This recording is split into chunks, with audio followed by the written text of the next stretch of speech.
C'est pour moi un honneur, mais aussi un très grand plaisir de recevoir ce soir Éliane Viennot. Un plaisir intellectuel, bien sûr, mais aussi un plaisir amical, puisque j'ai eu la chance de travailler plusieurs années avec Éliane à l'Université Jean Monnet de Saint-Étienne. Et pendant toutes ces années, j'ai pu apprécier l'énergie de son engagement, mais aussi l'intégrité de son travail de chercheuse, ainsi que le goût du dialogue et le goût du partage qui caractérise tout son parcours et qui caractérise aussi tous ses travaux. Ces qualités rares, ces qualités rayonnantes, je pense que vous avez tous dû les ressentir en lisant les livres et les articles d'Éliane Viennot. La trajectoire d'Éliane Viennot montre avec une évidence qui, pour nous, est enthousiasmante, la parfaite continuité entre, d'une part, une activité de recherche de premier plan, et d'autre part, un engagement militant féministe actif et jamais démenti depuis les premières batailles qu'elle a menées dans les années 1970. Éliane Viennot a consacré sa thèse à Marguerite de Valois, que vous connaissez sans doute davantage sous le nom de la Reine Margot, puisque c'est le sobriquet que lui a donné Alexandre de Dumas, et c'est sous ce nom qu'elle est restée depuis dans nos mémoires.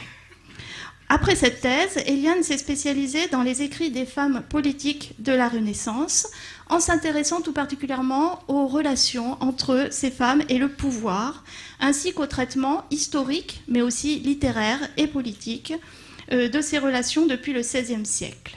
Éliane s'est aussi intéressée à la transmission de la représentation de ces rapports de pouvoir dans la mémoire collective.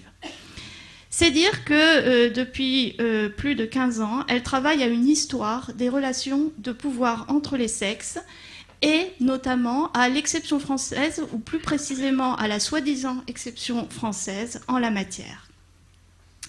Éliane Viennot a toujours été soucieuse de partage et elle a eu une carrière d'enseignante qui montre ce souci de la transmission et du dialogue. Éliane Viennot a enseigné dans les universités de Washington, de Nantes et de Corté. Elle est aujourd'hui professeure de littérature française de la Renaissance à l'université Jean Monnet de Saint-Étienne. En 2003, elle est devenue membre de l'Institut universitaire de France. Sa délégation a été renouvelée en 2008. Et elle est membre de l'UMR 5037 qui s'intitule Institut d'histoire de la pensée classique, dans laquelle Éliane dirige l'axe Femmes, Culture et Pouvoir. Entre 2000 et 2009, Éliane a présidé la Société internationale pour l'étude des femmes de l'Ancien Régime, dont elle est cofondatrice. Elle est aussi responsable du domaine XVIe siècle dans le dictionnaire des femmes de l'ancienne France en ligne. Vous pouvez aller le consulter d'ailleurs, c'est très intéressant. En 2006, Éliane a été chargée de mission par le Conseil régional d'Île-de-France pour favoriser la création de l'Institut Émilie du Châtelet pour le développement et pour la diffusion des recherches concernant les femmes, le sexe et le genre. Et Éliane a été l'une des vice-présidentes de cet Institut Émilie du Châtelet. Enfin, Éliane a créé 2 collections importantes aux publications de l'Université de Saint-Étienne. L'une de ces collections est destinée aux écrits de femmes de l'Ancien Régime. Elle s'intitule La Cité des Dames. L'autre collection est consacrée aux études spécifiques sur ce champ de recherche et elle s'intitule, titre militant de nos jours, L'école du genre. Les activités de chercheuse d'Éliane sont indissociables, on le voit, de son action militante. Elles lui ont valu plusieurs prix, plusieurs distinctions prestigieuses, ainsi que la Légion d'honneur. En lisant les passionnants travaux d'Éliane Viennot, le livre qu'elle va vous présenter, mais aussi tous les autres ouvrages qu'elle a écrits, on se rend compte à quel point il est important d'adopter une véritable profondeur de champ. On se rend compte comment les perspectives de chercheuse d'Éliane Viennot, de spécialiste de la Renaissance, lui permettent de penser avec une justesse particulièrement redoutable des questions qui sont extrêmement contemporaines. Dès son premier livre, qui s'intitule Marguerite de Valois, Histoire d'une femme, histoire d'un mythe, un livre paru en 1993, Éliane Viennot a montré comment le personnage qui a été forgé, qui a été construit par la légende, qui a été diffusé par le mythe, est différent de ce que fut véritablement Marguerite de Valois, une femme politique au sens plein du terme, une écrivaine de premier plan, une érudite et la mécène d'un très grand nombre d'artistes contemporains. L'histoire de la reine Margot, ainsi que le montre Éliane Viennot, c'est aussi l'histoire des discours qu'on lui a consacrés des siècles durant, depuis Ronsard ou Brantôme jusqu'à Alexandre Dumas, qu'on connaît si bien, Michelet ou plus proche de nous, Robert Merle. Dans ce premier livre, Éliane Viennot montre comment l'histoire déforme des portraits, met en circulation les mythes qu'elle a fabriqués et construit un certain nombre de représentations idéologiques dont nous sommes tributaires, dont nous sommes héritiers, concernant les rapports entre les femmes et le pouvoir. Ces rapports historiques entre les femmes et le pouvoir, c'est précisément la question qu'étudie Éliane Viennot dans son grand livre « La France, les femmes et le pouvoir », dont les 2 premiers tomes sont déjà parus en 2006 et 2008, et dont le dernier tome, me semble-t-il, est en cours d'écriture, de gestation, et il ira jusqu'en 1860, c'est bien ça? Bon, il ira jusqu'en 1860. La France, on le sait, on en a un peu honte, c'est le dernier des grands pays occidentaux, des grandes démocraties occidentales, à avoir accordé le droit de vote aux femmes. Et la France peine toujours à faire leur place aux femmes dans des positions décisionnelles, malgré des politiques offensives et apparemment courageuses. Il y aurait donc un mystérieux retard français et les raisons de cette situation bizarre font de nos jours l'objet d'un tabou auquel s'est intéressée Éliane Viennot. Éliane Viennot montre notamment que l'exception française ne date pas d'hier, mais pas toujours dans le sens qu'on croit. Puisque du début à la fin du Moyen-Âge, le pays se signalait par un très ample partage des responsabilités entre les hommes et les femmes, mais aussi, dès le Moyen-Âge, ce partage des responsabilités a été jugé incongru, voire scandaleux, par un certain nombre d'hommes qui s'étaient investis dans la construction du pouvoir de l'État, mais aussi dans la diffusion des représentations qui étaient associées. Et c'est cette longue histoire, jamais faite, à laquelle Éliane Viennot s'intéresse et nous intéresse en même temps. Éliane Viennot montre par exemple, c'est un passage passionnant, l'imposture que constitue la loi salique, cette loi salique qu'on nous enseigne au collège et au lycée. Éliane Viennot insiste aussi sur les résistances que la société depuis longtemps a témoigné à l'égard de cette masculinisation forcée des représentations. Toute la fin de l'Ancien Régime, notamment, marque le début d'une longue marche vers l'égalité. Chose qui, à moi, en tant que professeur, me semble très importante. Éliane Viennot étudie l'archéologie de l'argumentaire consacrée à la différence naturelle des sexes, cette question auquel les féministes ont eu tant de mal à s'opposer et ont encore tant de mal à s'opposer. Or, ces représentations qui ont été sciemment construites et diffusées contre les femmes ne s'incarnent pas seulement dans des discours. Elle s'incarne aussi dans la langue elle-même, dont Roland Barthes a montré dans des pages fameuses qu'elle était en soi un instrument de pouvoir. Le titre même du dernier ouvrage d'Éliane Viennot, « Non, le masculin ne l'emporte pas sur le féminin », fait allusion à une règle de grammaire encore en usage dans nos manuels, encore enseignée à l'école primaire, encore enseignée au collège. Or, cette règle, bien entendu, est lourde d'enjeux idéologiques et d'enjeux politiques qui sont pour le coup parfaitement explicites. Or, l'un des grands mérites de ce livre d'Éliane Viennot, c'est de montrer que, par essence, contrairement à ce qu'on pourrait croire spontanément, la langue française n'est pas sexiste. À considérer même l'histoire de la langue française à sa longue durée, elle est remarquablement égalitaire. En revanche, comme le montre Éliane Viennot et comme nous en avons tous l'expérience, la langue est genrée, c'est-à-dire qu'elle repose sur le partage du masculin et du féminin, et le neutre, qui existe en latin, en grec, dans un certain nombre de langues modernes, n'existe pas en français. Autrement dit, la langue française se fonde de facto sur le partage du masculin et du féminin, ce qui permet d'expliquer, de comprendre la série de violences dont la langue française a été victime, de la part de ceux qui ont, depuis plusieurs siècles, procédé à ce qu'on pourrait qualifier de masculinisation forcée de la langue, jusqu'à imposer à la langue orale et écrite de véritables barbarismes. Ce que montre Éliane Viennot, c'est à quel point une réflexion historique sur la longue durée est indispensable pour comprendre les enjeux qu'engage aujourd'hui cette guerre des mots. C'est dire l'importance des questions qu'évoque le livre dont Eliane Viennot est l'autrice. Et je laisse la parole à notre oratrice. Merci. Je remercie beaucoup d'abord les organisateurs et les organisatrices de ce cycle de conférences de m'avoir invité. Montpellier est une ville qui m'est chère depuis de nombreuses années et j'ai évidemment dit tout de suite oui. Et puis je remercie Corinne d'avoir dit des choses aussi... voilà, elle m'a fait rougir, c'est pas bien quand on a une veste rose, mais bon, voilà. Merci beaucoup. Alors effectivement, je vais vous parler de quelque chose qui a l'air un petit peu lointain, mais qui en fait est très proche de notre vie commune, de notre vie concrète. Et la première chose que je vais vous dire, c'est que ce livre, c'était peut-être un peu évident dans ce que Corinne a dit, c'est pas mon axe principal de travail, je ne travaille pas là-dessus, j'essaye de faire, d'accoucher de mon 3e volume sur les femmes, la France et le pouvoir. C'est une idée de mon éditrice, c'est-à-dire Auristelle Bonis, qui a une petite maison d'édition depuis quelques années, une maison d'édition féministe, qui se pose des questions tout à fait concrètes sur la langue, parce que quand on publie des livres, il faut prendre des décisions, effectivement, sur l'accord, sur les accords, sur la féminisation des termes ou pas.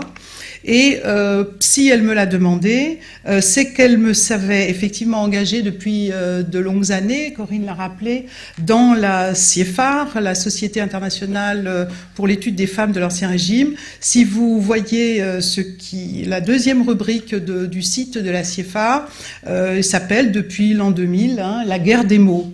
Alors pourquoi est-ce qu'on a fait on a eu envie de faire cette rubrique? Eh bien parce que les personnes qui travaillent, hommes et femmes, qui travaillent sur la société française de l'Ancien Régime sont confrontées tous les jours à une langue qui est beaucoup moins sexiste que celle qu'on connaît. Et d'autre part, ils et elles sont confrontés aussi à des controverses sur la langue. Non seulement la langue était différente, elle a été changée, mais on a des témoignages de disputes sur ces interventions qui ont été faites dans la langue. Et donc voilà, cette rubrique, la guerre des mots, présente plusieurs sous-rubriques et on s'amuse. Enfin, on s'amuse, oui, on s'amuse, mais on pense que c'est vraiment le nerf de la guerre de montrer que tous les mots dont on nous dit que c'est des néologismes, affreux évidemment, québécois, suisses, mais c'est pas du bon français, en fait ils existent en français depuis très longtemps, et donc les mots qu'on trouve dans nos recherches, dans les livres qu'on lit sont cités avec des références, avec si vous voulez savoir qui utilise tel mot, ben vous allez voir et c'est écrit quel auteur, quelle autrice, dans quel livre, etc. Alors elle savait aussi effectivement que, si elle me l'a demandé, c'est que je travaille donc depuis de longues années sur cette histoire dont Corinne a parlé, donc je ne vais pas en dire plus que cela. Vous voyez, donc mon premier volume portait sur le 5e, 16e siècle, le deuxième sur le 16e, 17e, 18e siècle, et il se trouve que quand on fait cette histoire sur la longue durée des relations de pouvoir entre les sexes, on rencontre quelque chose que les historiens appellent la querelle des femmes. En général, on n'en a pas entendu parler à l'école, qui ne nous parle pas de toutes ces choses qui fâchent. Elle ne parle pas beaucoup des femmes d'ailleurs, mais voilà, une querelle des femmes, c'est-à-dire un grand débat, un débat absolument gigantesque qui a donné des milliers de livres pendant plusieurs siècles, qui ne parle pas directement de l'égalité des sexes, mais qui parle des femmes. Ce sont les femmes, visiblement, qui posent problème, et on discute de ce que peuvent faire les femmes, de ce qu'elles ne peuvent pas faire, de ce qu'elles doivent faire, de ce qu'elles ne doivent pas faire, de ce qu'elles devraient faire, de ce qu'elles ne devraient pas faire, etc. Alors, je n'ai pas le temps ce soir de discuter de cette querelle, bien sûr, parce que j'ai autre chose à vous raconter, mais je vais juste en dire quelques mots. D'abord que c'est une querelle européenne. Ce n'est pas du tout. Enfin, la France est l'épicentre de cette querelle, ça s'explique. Je n'y rentrerai pas là-dedans ce soir, mais c'est une querelle européenne. C'est une querelle qui en fait concerne à peu près toute la chrétienté. C'est un problème de la chrétienté et des hommes qui animent la chrétienté. C'est une querelle qui a opposé donc la clergie, ce qu'on appelle très fréquemment au Moyen Âge, à la Renaissance, la clergie, c'est-à-dire la classe savante, la classe qui tire du pouvoir de son savoir, des gens qui sont passés par les universités et qui en profitent à partir de ce savoir, rentre dans la fonction publique, puisqu'elle se crée à ce moment-là dans les chambres du Trésor, les parlements, etc. Donc c'est la clergie qui mène la bagarre du côté des contre, on pourrait dire, hein, des gens qui sont contre l'égalité des sexes, et qui se sont opposés à toutes sortes de gens, de toutes sortes de sexes, comme on pouvait dire parfois à la Renaissance. C'est une querelle qui a duré du XIIIe siècle, c'est-à-dire du moment où on a créé les universités. On a commencé à créer, à former des experts masculins seulement en nombre, jusqu'aux années 1930. Pourquoi les années 1930 ? Parce qu'à partir de ce moment-là, il a commencé à devenir difficile de défendre l'idée de la supériorité des hommes. En tout cas, d'un point de vue d'autorité.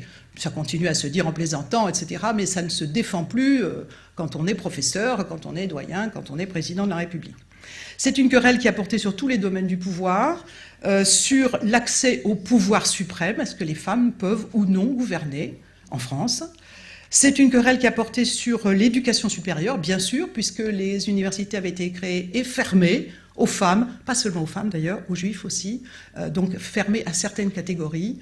C'est une querelle qui a porté sur l'accès aux emplois et fonctions prestigieuses, puisque très vite on a couplé cet accès à la détention de diplômes universitaires, et si on n'a pas les diplômes, ben, on ne peut pas y entrer. C'est une querelle qui a porté sur le partage de l'autorité dans la famille, qui a été résolu très tardivement dans le XXe siècle, hein, ce que le pouvoir du père est égal au pouvoir de la mère, notamment sur les enfants, et finalement qui a porté sur la langue. Alors, effectivement, donc j'ai fait ce petit livre qui est annexe par rapport à mes recherches, mais vu que j'avais rencontré cette querelle qui 16e, 15e, 16e siècle, on se dispute sur autre chose que sur la langue, et au début du XVIIe siècle, on commence à se disputer sur la langue. Donc, voilà. En faisant ce livre, je me suis rendu compte que je défendais une thèse, je ne m'en étais pas rendu compte avant, qui est qu'on parle souvent de féminiser la langue française, et moi je pense qu'on n'a pas vraiment besoin de féminiser la langue française, on a surtout besoin de mettre un terme à sa masculinisation, ce qui est une manière de renverser complètement la perspective, parce qu'évidemment, féminiser la langue française, on se dit, oulala, il va falloir redresser les manches, c'est terrible, on n'y arrivera pas, il faut changer notre langue. Non, il ne faut pas changer notre langue, il faut juste revenir à sa logique. Alors, rapidement, les idées que je montre dans ce livre, les choses que je montre, c'est que c'est une langue, comme Corinne vient de le dire, qui distribue naturellement les féminins et les masculins en fonction du sexe. Alors, je vais parler essentiellement des êtres animés. Je ferai un petit quelque chose sur les choses, la table et le tableau, hein, mais là, le gros du problème, il n'est pas sur la table et le tableau, il est sur les noms qui représentent les hommes et les noms qui représentent les femmes. Donc, normalement, le français, comme toutes les langues romanes, distribue ça très naturellement en fonction du sexe. Aux femmes, il y a des mots féminins pour les femmes, il y a des mots masculins pour les hommes. C'est une langue qui a été victime d'interventions qui vont contre son fonctionnement naturel, donc depuis le XVIIe siècle. C'est une langue dont les locuteurs et les locutrices n'ont cessé de protester contre ces interventions. Et c'est une langue qui a en elle toutes les ressources pour respecter l'égalité des sexes. C'est donc cela que je vais vous expliquer, essayer de vous expliquer. Alors, pourquoi le XVIIe siècle ? Pourquoi est-ce qu'un nouveau terrain de querelle, de controverse, s'ouvre au XVIIe siècle? Eh bien, il y a un certain nombre de choses qui expliquent cela. La première chose, la plus importante, vraisemblablement, c'est l'invention de l'imprimerie. L'invention de l'imprimerie au milieu du XVe siècle. Voici, je vous ai représenté ici un des premiers livres publiés, hein, imprimés. Et puis, un siècle après, qu'est-ce qui s'est passé entre un siècle et l'autre ? Eh bien, bon, évidemment, ça, c'est le même format, puisque je l'ai représenté du même format, mais ce n'est pas du tout la même chose, et on a inventé plein de choses entre-temps, entre l'un et l'autre, en un siècle. On a changé comme vous le voyez, on a changé d'alphabet, on est passé de l'alphabet gothique qui s'est fait partout en Europe, parce que l'invention venait d'Allemagne. Donc on a commencé les premiers livres avec du gothique, on mettait encore des lettrines, on mettait de la couleur, qu'on refaisait après à la main, etc. Tout ça disparaît, et puis on a inventé des choses aussi intéressantes que les titres courants pour pouvoir circuler dans un livre, que les numéros de page qui n'existaient pas. Donc je dis simplement cela pour montrer à quel point, pendant un siècle, on a réfléchi sur les livres, on a réfléchi sur l'objet, on a réfléchi sur la manière de les diffuser, mais aussi on a réfléchi sur la langue. Et notamment, on a commencé à faire des dictionnaires. Les premiers dictionnaires sont des dictionnaires de langue. Comment on traduit le dictionnaire latin-grec, hébreu, français, français-anglais, etc. Donc, plein de nouveaux types de livres. On a beaucoup réfléchi et du coup, on a commencé à réfléchir sur la langue elle-même. Le deuxième événement déclenchant, c'est la création de l'Académie par Richelieu au début du XVIIe siècle. Richelieu, donc c'est le pouvoir d'État qui décide d'investir des gens qui vont dire ce qu'il faut dire pour bien parler. Richelieu a missionné l'Académie française en lui demandant de faire un dictionnaire. Alors, ça se passe en 1634 et voilà, on aurait pu, si on avait pu prendre une photo des premiers académiciens, on aurait pu obtenir ça. En tout cas, 350 ans après, ça ressemble à la même chose. Hein, voilà. On est là, il y a Dormesson en bas, Decaux.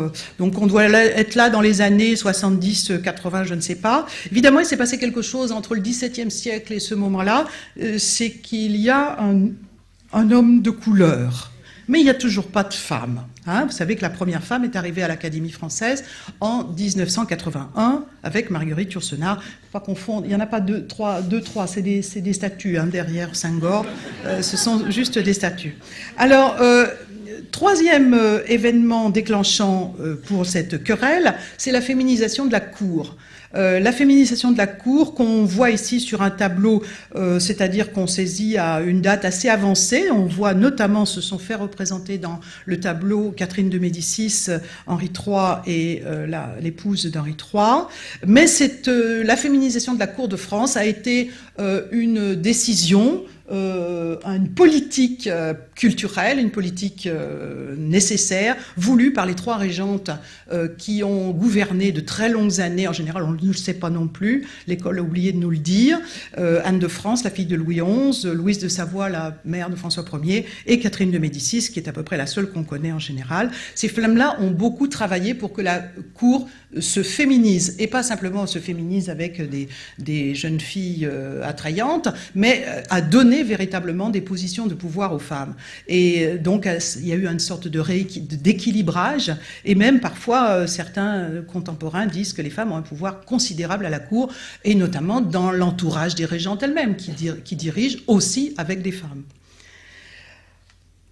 Quatrième événement qui a fait monter l'énervement sans doute de la clergie, c'est que le début du XVIIe siècle, on a à nouveau deux régentes. Les gens pensaient qu'ils en étaient débarrassés des gouvernements. Les misogynes pensaient qu'ils étaient débarrassés des gouvernements féminins après le règne d'Henri IV, qui avait beaucoup promis de choses, qui est arrivé au pouvoir en faisant chanter les avantages de la loi salique. Et ben, du jour où il est mort, c'est une femme qui reprend les rênes, et puis il y en a une un peu après. Mais je crois que ce qui a fait déborder le vase, c'est le succès des écrivaines. Des écrivaines, il y en a toujours eu, mais il y a des écrivaines qui publient depuis les années 30 à peu près, qui impriment leurs œuvres depuis les années 30 du XVIe siècle. Bon, ça a fait sourire, ça a fait rire les gens qui estimaient, les hommes qui estimaient que l'impression, la parole publique et la parole imprimée, c'était leur domaine. Ça les a fait rire, ça les a fait râler, ça les a fait critiquer beaucoup, mais grosso modo, il n'y a pas eu de très gros succès. Le premier gros succès de librairie, c'est celui de ma Marguerite, celle que j'appelle ma Marguerite, Marguerite de Valois, dont les mémoires paraissent après sa mort, en 1628, et qui font un tabac, c'est-à-dire c'est un livre qu'on édite, qu'on réédite. L'Académie française elle-même a dit que c'était un des meilleurs livres qu'on avait jamais écrit, c'est le seul dont ils ont jamais dit ça sur un livre de femmes, donc c'est quelque chose de considérable. Cela dit, c'est une princesse, c'est une reine, et elle était morte, donc bon, on pouvait supporter ça. Alors le problème, c'est que derrière, il y a d'autres gens qui arrivent, Et par exemple, Madeleine de Scudéry, qui est parfaitement vivante au XVIIe siècle, qui commence à publier un petit peu avant le milieu du siècle, qui n'est pas de la très grande noblesse, qui fait des succès extraordinaires, qui vend des livres, tout le monde est absolument éberlué par les succès. Et alors qu'en plus, elle a vécu vieille, elle a fait ça toute la fin du XVIIe siècle. On parle tout le temps des grands succès et des nouveaux grands succès, des nouveaux grands romans de Madeleine de Scudéry. Et puis après, on en a toute une brochette qui suivent. Hein. Ça, c'est Madame de Villedieu. Vous n'en avez non plus jamais entendu parler à l'école, même à l'université, on l'enseigne quasiment pas. Ça, c'est Madame de Lafayette. Ça, c'est Madame de Sévigné. Antoinette Deshoulières, Madame d'Aulnoy, celle des comtes, et puis on pourrait dire, etc. Car si les deux régentes que je vous ai montrées sont les dernières régentes que la France ait eues, en revanche, les écrivaines, c'est parti, hein, et c'est un flot de plus en plus nombreux et qui ne s'arrêtera pas. Alors, cette puissance des femmes de la cour, on la lit dans un des textes de Vaugelas, qui est un texte très important, les remarques sur la langue française. On arrive donc dans cette période du XVIIe siècle où on commence à véritablement beaucoup réfléchir sur la langue. Et voilà ce que dit Vaugelas. Voici donc comment on définit le bon usage. C'est la façon de parler de la plus saine partie de la cour, conformément à la façon d'écrire de la plus saine partie des auteurs du temps. Quand je dis la cour, j'y comprends les femmes comme les hommes, et plusieurs personnes de la ville où le prince réside, qui par la communication qu'elles ont avec les gens de la cour participent à sa politesse. Et évidemment, il y a des gens qui ne sont pas d'accord, on est là en pleine querelle. Hein. Voici ce que réplique Scipion Duplex. C'est un principe absurde que cet excès de complaisance ou de flatterie envers les courtisans et envers le sexe féminin. Alors, un des exemples parmi tant de divergences, de querelles, là, internes au milieu de la clergie. Alors, je vais maintenant m'intéresser à un certain nombre de grands problèmes, disons, qu'a posé visiblement la langue française et le nombre de féminins qui étaient là à ces gens qui leur ont déclaré la guerre. Première grande série de réflexions sur la question qu'on appelle aujourd'hui les noms de métiers, de fonctions, les noms de dignités, de titres, d'activités, etc. Première chose à rappeler, c'est que la langue française possède depuis le Moyen-Âge un nombre considérable de noms de métiers de femmes, sans aucun problème. Et ces femmes qui sont aiguillères, archères, hein, féminin d'archer, hein, c'est pas rien, blettières, blastières, bouchères, etc., ne sont pas des épouses des messieurs qui exercent ce métier. Cette liste a été établie d'après le livre de la taille, c'est-à-dire une liste de contribuables. Ces femmes payent des impôts en tant que contribuables parce qu'elles exercent ces métiers. Hein. Alors, ces métiers, c'est une première chose, vous voyez, un premier témoignage historique de l'état de la langue avant qu'on s'y attaque.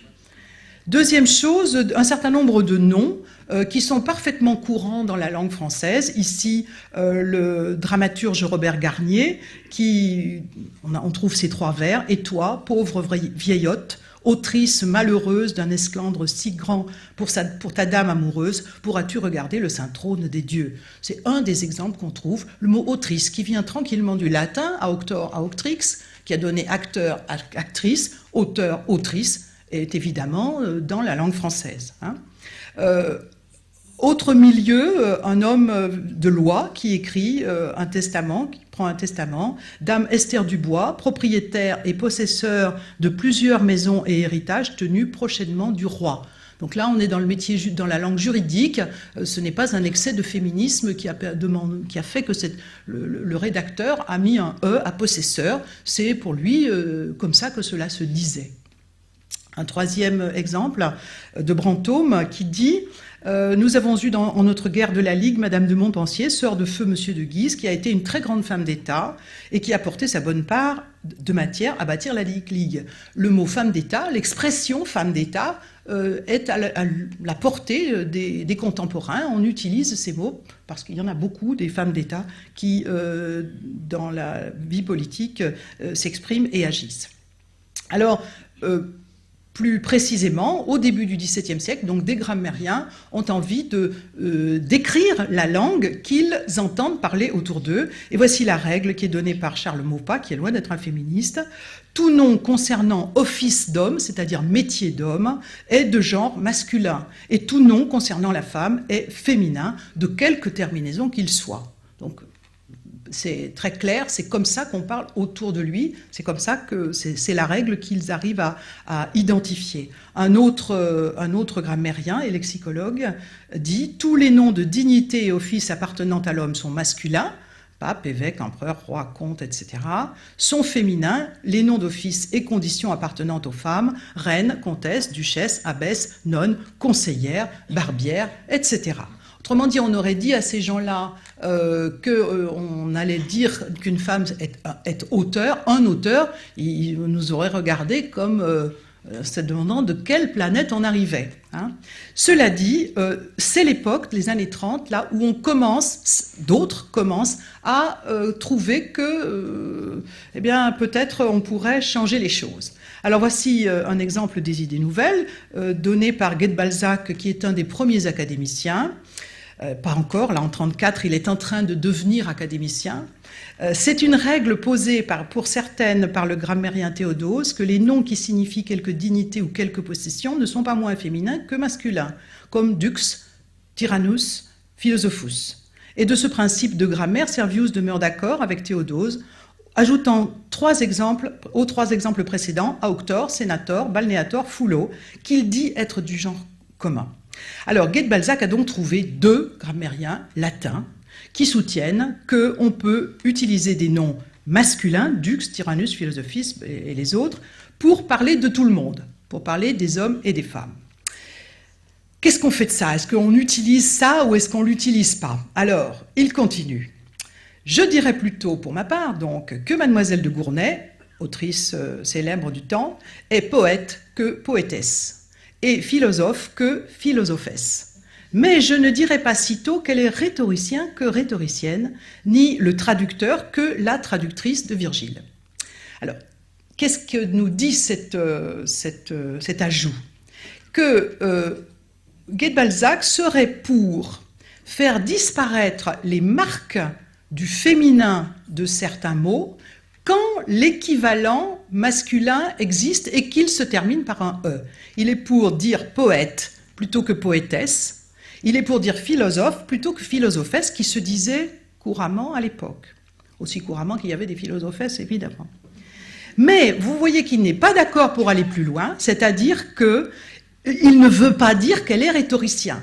Parce que ça ne marche pas, ce mot-là ne se termine pas par un « e », donc il faut garder la terminaison féminine. De même que traducteur, non, ça ne marche pas non plus, il ne veut pas, lui, en 1634, il dit non, on pourrait se contenter, grosso modo, de supprimer les terminaisons féminines lorsqu'on a un mot qui se termine par un « e », qui pourrait véritablement être commun.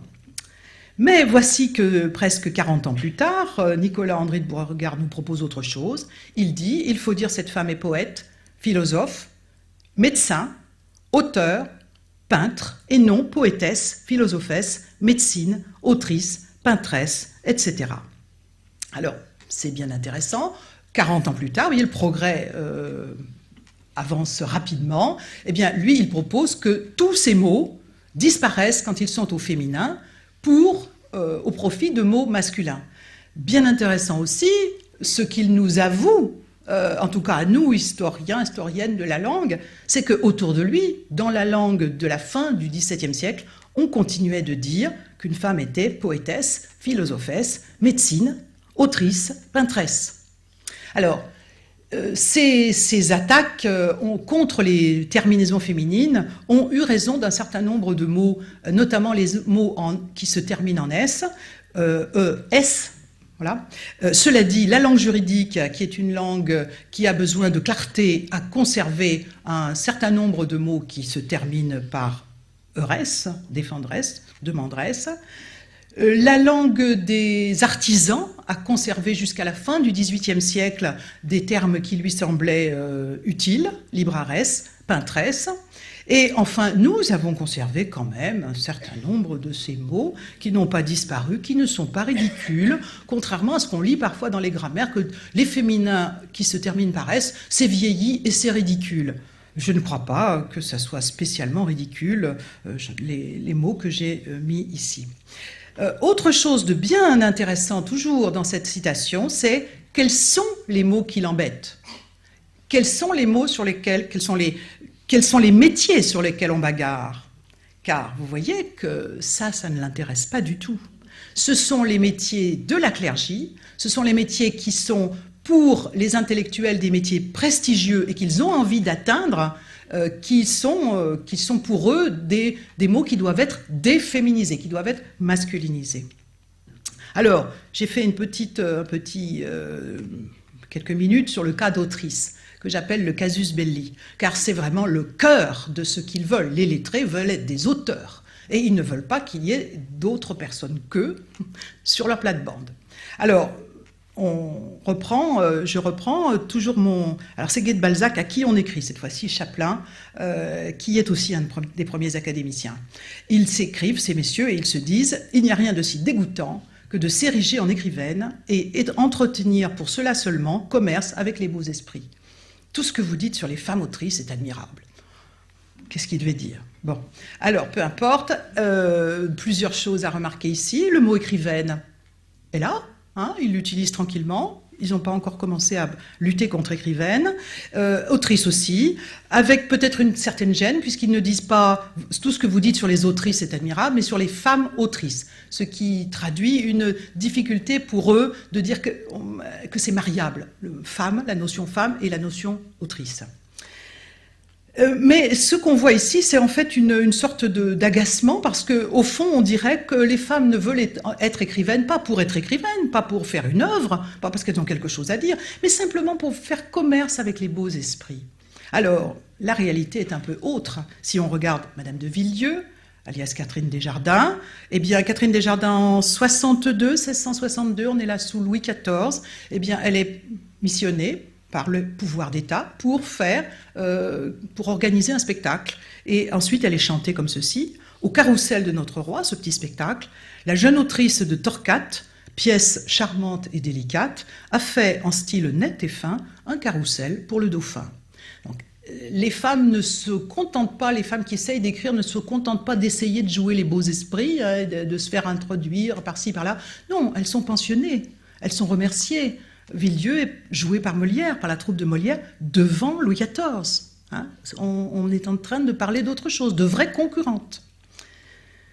Alors, 60 ans plus tard, voici le dictionnaire de Trévoux, milieu du XVIIIe siècle, qui dit « autrice, substantif féminin, mot que l'usage n'admet pas ». On imagine quel sexe à l'usage qui n'admet pas. Mot que l'usage n'admet pas pour signifier celle qui a composé un ouvrage d'esprit. J'avais lu plusieurs fois, mademoiselle, la lettre sur les bons mots insérée dans le Mercure du mois d'avril dernier, lorsque madame la marquise de la S me dit que vous en êtes l'autrice. C'est une citation qui sort donc du Mercure, du journal Le Mercure de juin 1726. Il fallait dire l'auteur, suivant le bon usage et la décision de l'Académie française. Eh bien, on continue visiblement de dire l'autrice, et l'Académie est rentrée en lice contre ce mot, mais voilà, on n'est pas forcément d'accord. Encore quelques années, et une dame qui s'appelle Madame de Beaumer, qui dirige le journal des dames, puisqu'il y a maintenant des journaux féminins, elle écrit « Il semble que les hommes aient voulu nous ravir jusqu'aux noms qui nous sont propres. Je me propose donc, pour nous en venger, de féminiser tous les mots qui nous conviennent. Si nos bonnes anciennes ont, par politesse ou par crainte de ceux qui se disent nos maîtres et qui veulent décider de tout, souffert que les hommes réglassent la langue, je ne serais ni aussi polie, ni aussi soumise, à moins qu'ils ne s'accordent avec la raison. Qui s'offense d'entendre appeler une femme auteur? Autant vaudrait-il dire une infâme. Les puristes ne devraient pas être plus choqués de l'un que de l'autre. » Alors, nous passons, nous passons le temps de la Révolution, qui est au programme de votre cycle de réunions. Et un petit peu après, ça a été très mauvais pour les femmes, la Révolution. Et voici ce que dit un auteur, Sylvain Maréchal, « Pas plus que la langue française, la raison ne veut qu'une femme soit auteur. » Ce titre, sous toutes ses acceptions, est le propre de l'homme seul, 1801, donc Napoléon n'est pas très loin. Le titre de son ouvrage est quand même assez intéressant, n'est-ce pas, même s'il prétend que c'est un peu, il s'amuse un peu, mais enfin, voilà ce que ça donne. Et pendant le temps où on dispute sur autrice, je quitte autrice ici, eh bien on se dispute sur d'autres mots, par exemple le mot amatrice. Ce mot fournit tous les jours une occasion de dispute grammaticale entre lettrés, bien entendu. Est-ce que ce mot existe? Est-ce qu'il n'existe pas? Est-ce qu'on va l'employer? Est-ce qu'on ne peut pas l'employer? Etc. On est toujours en 1801. Bon, alors Napoléon passe par là, et un petit peu plus tard, Louis-Nicolas Becherel, 1834, Napoléon est mort, mais enfin on est en plein 19e siècle, sous le code Napoléon, eh bien il écrit une grammaire, qui a le culot de s'appeler Grammaire nationale, et il fait un chapitre qui s'appelle sur les noms, qui exprime des états, des qualités qu'on regarde en général comme ne convenant qu'à des hommes. Et il dit, quoi qu'il y ait un grand nombre de femmes qui professent, qui gravent, qui composent, qui traduisent, etc., on ne dit pas professeuse, graveuse, compositrice, traductrice, mais bien professeur, graveur, compositeur, traducteur, etc., par la raison que ces mots n'ont été inventés que pour les hommes qui exercent ces professions. Ce qui nous dit qu'en 1834, on dit des femmes qui sont de plus en plus fréquemment en train d'enseigner, les enseignantes sont en nombre croissant au XIXe siècle, on les appelle des professeuses. Les femmes, on les appelle des graveuses, des compositrices, des traductrices, etc. Et il faut toujours, visiblement, au milieu du XIXe siècle, rappeler que ces mots ne doivent pas être utilisés. À la même époque, 1838, un autre grammairien dit « Jamais amateur et auteur ne signifieront amatrice et autrice. Pas plus comme ne signifie femme, pardon, pas plus comme et femme signifie cheval et jument. Hein. Voilà, un désaccord. Et on en trouve encore, en fait, on en trouve jusqu'à nos jours. Hein. À l'extrême fin du XIXe siècle, Rémy de Gourmont dit « Un journal discourait naguère, c'est-à-dire il y a peu, sur autoresse, et le proscrivant avec raison le voulait exprimer par auteur. Pourquoi cette réserve ? Cette peur d'utiliser les forces linguistiques. Nous avons fait actrice, cantatrice, bienfaitrice, et nous rotulons devant autrice. Et nous allons chercher le même mot latin grossièrement anglicisé et orné comme un anneau dans le nez d'un grotesque « th ». Autant avouer que nous ne savons pas nous servir de notre langue. Alors le mot de la fin revient à Alain Ray, qui depuis une bonne dizaine d'années a réintroduit l'information selon laquelle, à propos d'auteur, la forme féminine est autrice. J'en arrive aux accords. La question des accords, autre sujet de fâcherie. Alors, d'abord, les accords avec plusieurs substantifs. Voici Ronsard, comment Ronsard écrit, avant donc les interventions. Au ciel est revolé et justice et raison. C'est-à-dire au ciel sont repartis, je traduis dans notre langue à nous, hein, on dit sont repartis et justice et raison. Il y a bien deux sujets. Le verbe et le participe passé sont accordés avec le mot le plus proche, justice. Alors, les idées nouvelles, comme d'habitude, elles naissent autour de Malherbe, dans le début du XVIIe siècle. Malherbe trouvait que ce vers, pour rendre mon désir et ma peine éternelle, qui est un vers d'un poète du XVIe siècle, était pas juste, pas bon, qu'on ne comprenait pas, enfin lui ne comprenait pas, que éternel avait l'air de se rapporter seulement à peine.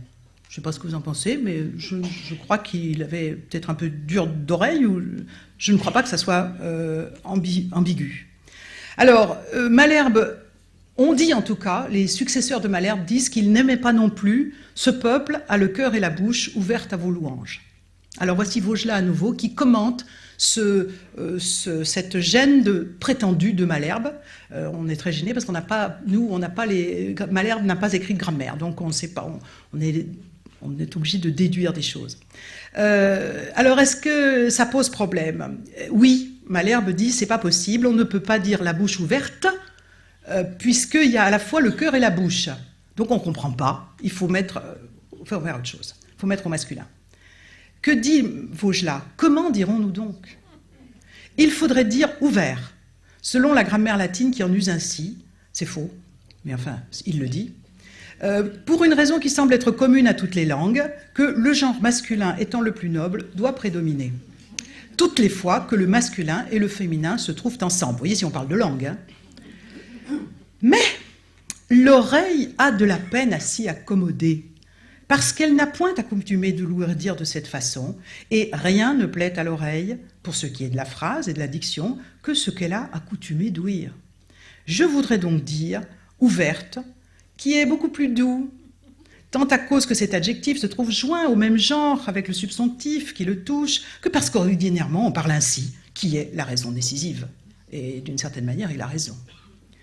Alors, le duo Vaugelas-Duplex, Duplex répond « Parce que le genre masculin est le plus noble, il prévaut seul contre deux ou plusieurs féminins, quoi qu'ils soient plus proches de leur adjectif. » Pas de discussion.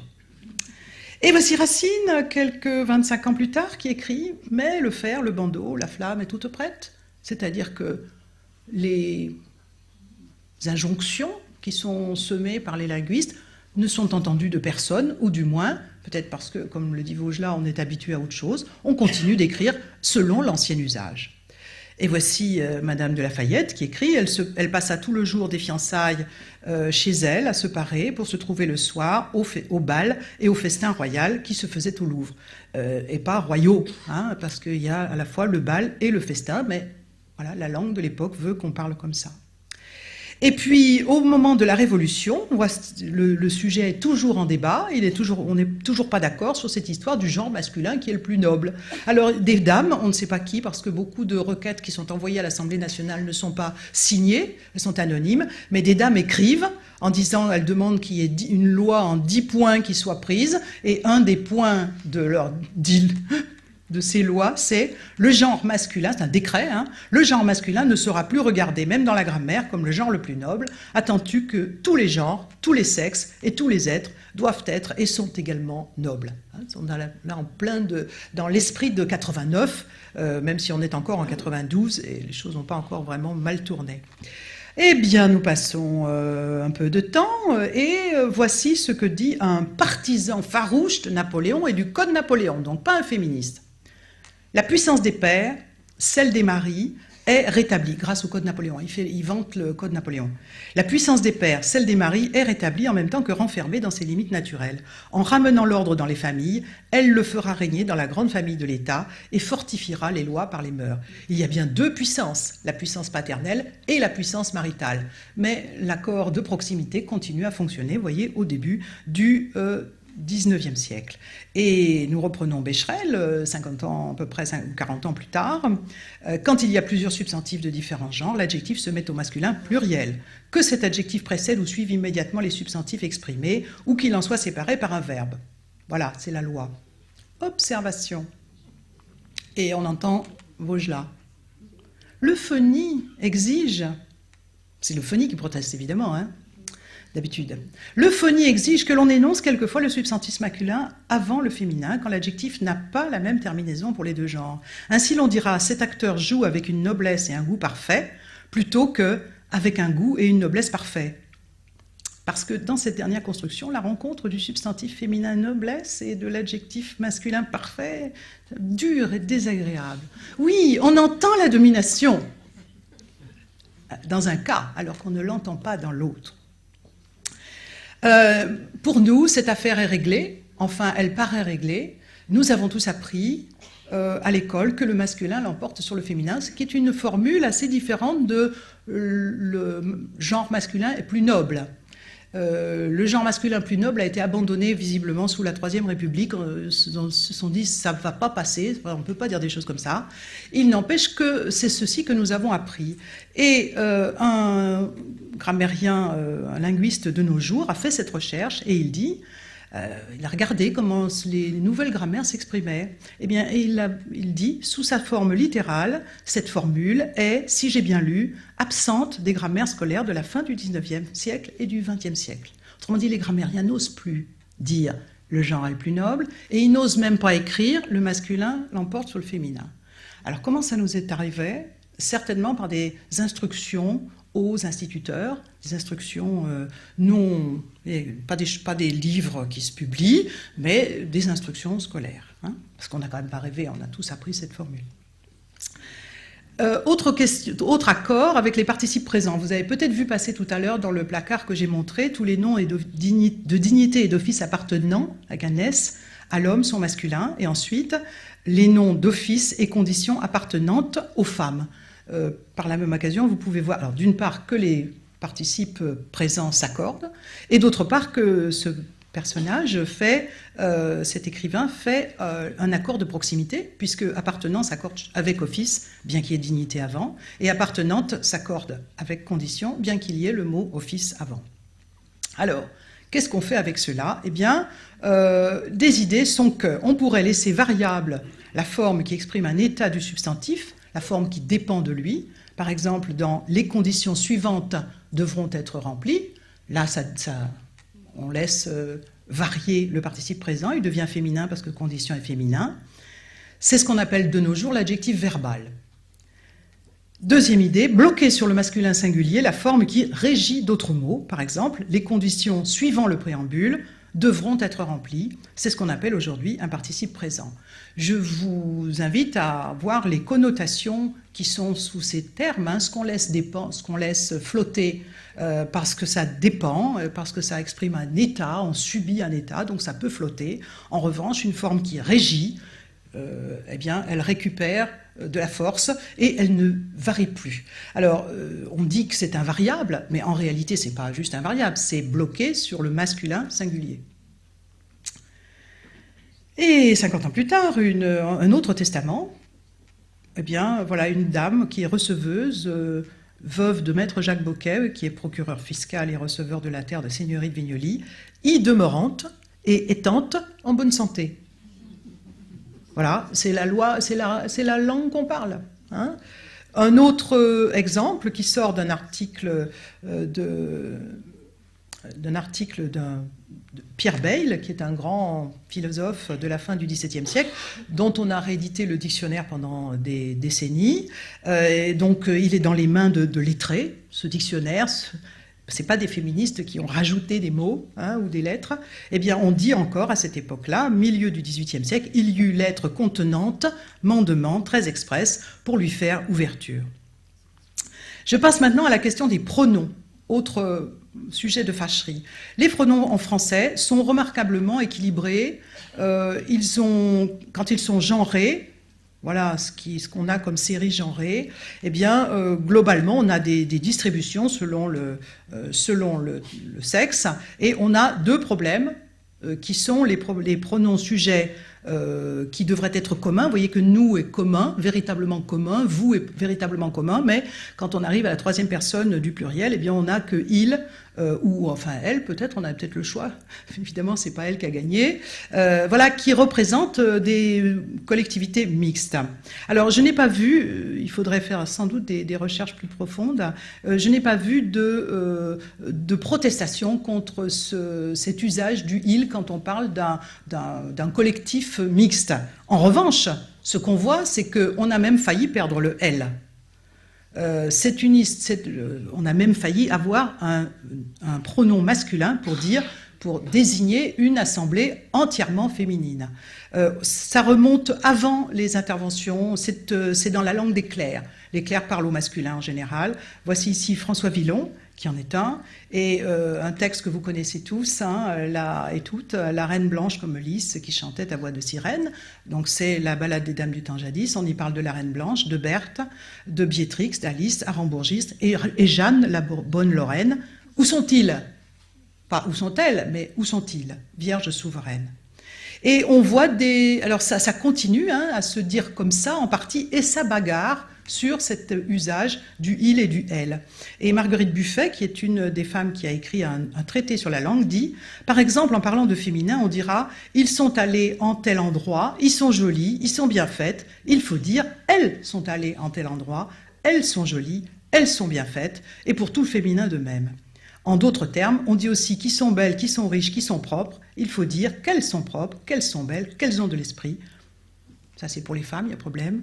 Pour le masculin, on ne s'y trompe pas. C'est toujours qu'il et il. Évidemment, on imagine que les femmes ont dû beaucoup lutter contre cette masculinisation d'un pronom qui était censé ne représenter que les femmes. J'en arrive à un deuxième type de pronom, c'est le pronom attribut. Je l'ai mis avec les objets directs parce que c'est exactement les mêmes formes. La pour le féminin, le pour le masculin, et on n'a pas de problème avec les pluriels. Alors cela, eh bien, les idées nouvelles ont voulu, les partisans des idées nouvelles, le faire disparaître au profit de le. Voici Maupas, toujours 1607, là, les sont nominatifs souvent, comme sont cela vos enfants, oui, ce les sont. Quelquefois, le est employé neutralement, comme signifiant id, illud, c'est-à-dire ceci en latin, mais ce sont des vrais neutres en latin. Comme « Trouvez-vous cette femme belle ? Si elle ne l'est pas, elle le pense être. » Autrement dit, pour lui, on doit dire « elle le pense être ». Mais voilà que c'est pas ça qui se passe dans la société autour de lui. Vaugelas explique, c'est une faute que font presque toutes les femmes de Paris et de la cour. Par exemple, je dis à une femme, quand je suis malade, j'aime avoir compagnie. Elle me répond, oui, et moi, quand je la suis, je suis bien aise de ne voir personne. Je dis que c'est une faute de dire quand je la suis, et qu'il faut dire quand je le suis. La raison de cela est que ce « le » qu'il faut dire ne se rapporte pas à la personne, car en ce cas-là, il est certain qu'une femme aurait raison de parler ainsi, mais il se rapporte à la chose. Néanmoins, toujours Vaugelas pragmatique, néanmoins, puisque toutes les femmes au lieu où l'on parle bien disent la et non pas le, peut-être que l'usage l'emportera sur la raison et que ce ne sera plus une faute. Pour les au pluriel, il ne se dit point ni par la raison ni par l'usage. On est là en 1647 et 35 ans après, un peu plus, je crois, Monsieur Patru n'est pas tout à fait de ce sentiment et il en a de bonnes raisons. Et certainement, il est aussi aidé par la raison qu'il y a autour de lui des femmes qui résistent. Madame de Sévigné, quelque chose qui est très amusant, Gilles Ménage, un philosophe amusant lui-même, dit « Madame de Sévigné, s'informant de ma santé, je lui dis « Madame, je suis enrhumée. »« Je la suis aussi, me dit-elle. »« Il me semble, madame, que selon les règles de notre langue, il faudrait dire « je le suis ». Vous direz comme il vous plaira, ajouta-t-elle, mais pour moi, je croirais avoir de la barbe au menton si je disais autrement. Et un siècle plus tard, Beaumarchais fait dire à l'une de ses héroïnes, Marceline, dans Le mariage de Figaro, « J'étais née, moi, pour être sage, et je la suis devenue sitôt qu'on m'a permis d'user de ma raison. » Et 70 ans plus tard encore, le brave Becherel lutte toujours en disant, quel que soit leur nombre et leur genre, en parlant des substantifs, le pronom personnel qui les représente est toujours le, l'illud des latins, et signifiant cela. Vous me traitez de veuve, il est trop vrai que je le suis, et pas je la suis. Que je suis cela, c'est-à-dire veuve. Bon, eh ben, autour de lui, on continue de dire je la suis. Hein, c'est une preuve assez évidente. Alors, je vais faire un tout petit moment sur les noms d'êtres inanimés. Ce débat ne devrait pas avoir lieu. Nous discutons ici des êtres animés, des hommes et des femmes. C'est cela qui pose problème aux gens qui veulent réformer la langue, mais on a aussi en français, puisqu'on n'a pas de neutre, tout objet on doit utiliser un masculin ou un féminin. Et du coup, comme la langue française est extrêmement variée, on ne sait pas reconnaître un mot, un masculin d'un féminin. C'est ce qui fait que les étrangers se trompent très souvent parce qu'ils ne savent pas si on doit dire le table ou la table, etc. Alors, c'est noté évidemment par certains. Par exemple, Buffet dit « Plusieurs font encore un grand nombre de fautes en parlant et en écrivant, confondant sans distinction le masculin avec le féminin, ce qui est un peu délicat. » Elle a raison, mademoiselle Buffet. Alors, les idées nouvelles... J'utilise là un vocabulaire qui m'amuse, qui est emprunté aujourd'hui aux transsexuels. Hein. Les idées nouvelles, c'est quoi? Eh bien, c'est de faire changer de catégorie de genre un certain nombre de mots, notamment ces mots qui se terminent par un « e ». On pourrait peut-être, s'ils sont masculins, en faire des féminins, et l'inverse. Alors, première idée, ce qu'on appelle aujourd'hui les trans F to M, female to male. Voici quelque chose de très intéressant, puisqu'on a la preuve des interventions. Ce n'est pas simplement les gens qui parlent, qui ont changé le genre des mots. Hein. C'est des interventions. Minuit, ce sont des discussions à l'Académie française. On l'a fait autrefois féminin, et on disait sur la minuit, vers la minuit. Mais maintenant, on le fait masculin. En plein minuit, sur le minuit. Voilà, ils ont décidé, ils ont décrété que minuit devait être masculin. Ils ont discuté aussi de sphinx ce jour-là. La question n'a pas été trouvée sans difficulté. On a rapporté, entre autres raisons, que pour le faire féminin, qu'il était de ce genre-là dans les langues grecques et latines, et que ce monstre avait un visage de femme. Sans qu'ils ont bien rigolé. Hein. Néanmoins, il a passé à la pluralité des fois qu'il était masculin. Et effectivement, un certain nombre de mots ont changé de sexe, si je puis dire. En voilà une petite liste. Ces mots qui avaient comme crime de ne pas être terminés par un « e », et tout en étant féminins, eh bien, ils sont devenus masculins. Deuxième idée, M2F. Il fut décidé il y a quelque temps dans une académie savoir si comète devait être féminin ou masculin. Il fut arrêté qu'il fallait dire une comète, la comète, contre le mot latin qui la met au masculin. Vous voyez que le masculin est un argument à géométrie variable. Hein. Tous ceux qui parlent, alors en plus de comète, il y a d'autres mots, tous ceux qui parlent bien disent voilà une belle ébène et une belle évoire qui doit se mettre au féminin pour être mieux. Pour être mieux. Alors, même chose, eh bien, tous ces mots qui étaient masculins autrefois, tout en se terminant par le « e », sont devenus féminins. Alors, je dis de temps en temps, il y a des erreurs d'aiguillage. Ce mot-là, cet aigle-là, qu'on appelait une aigle pendant très longtemps, est devenu l'emblème du pouvoir napoléonien. Et les descendants de Napoléon ont décidé enfin les survivants, hein, que ce n'était pas possible. Et donc nous disons aujourd'hui un aigle. Dernière chose que je vais évoquer à propos de ces transformations, ce que j'appelle les progrès du masculin universel. D'abord chez les adjectifs. On disait dans l'ancienne langue nu-tête, on écrivait en tout cas, puisque là on n'entend pas la différence, nu-tête, nu-pied, c'est-à-dire que l'adjectif s'accordait avec le substantif. On disait sauve la grâce, et sauf votre respect, en fonction du genre du substantif. Alors, les édits nouvelles disent que, non, ça va être invariable. Maintenant, ces usages-là, lorsque l'adjectif est dans ces expressions-là, on va en faire quelque chose d'invariable. Et on a à nouveau des protestations.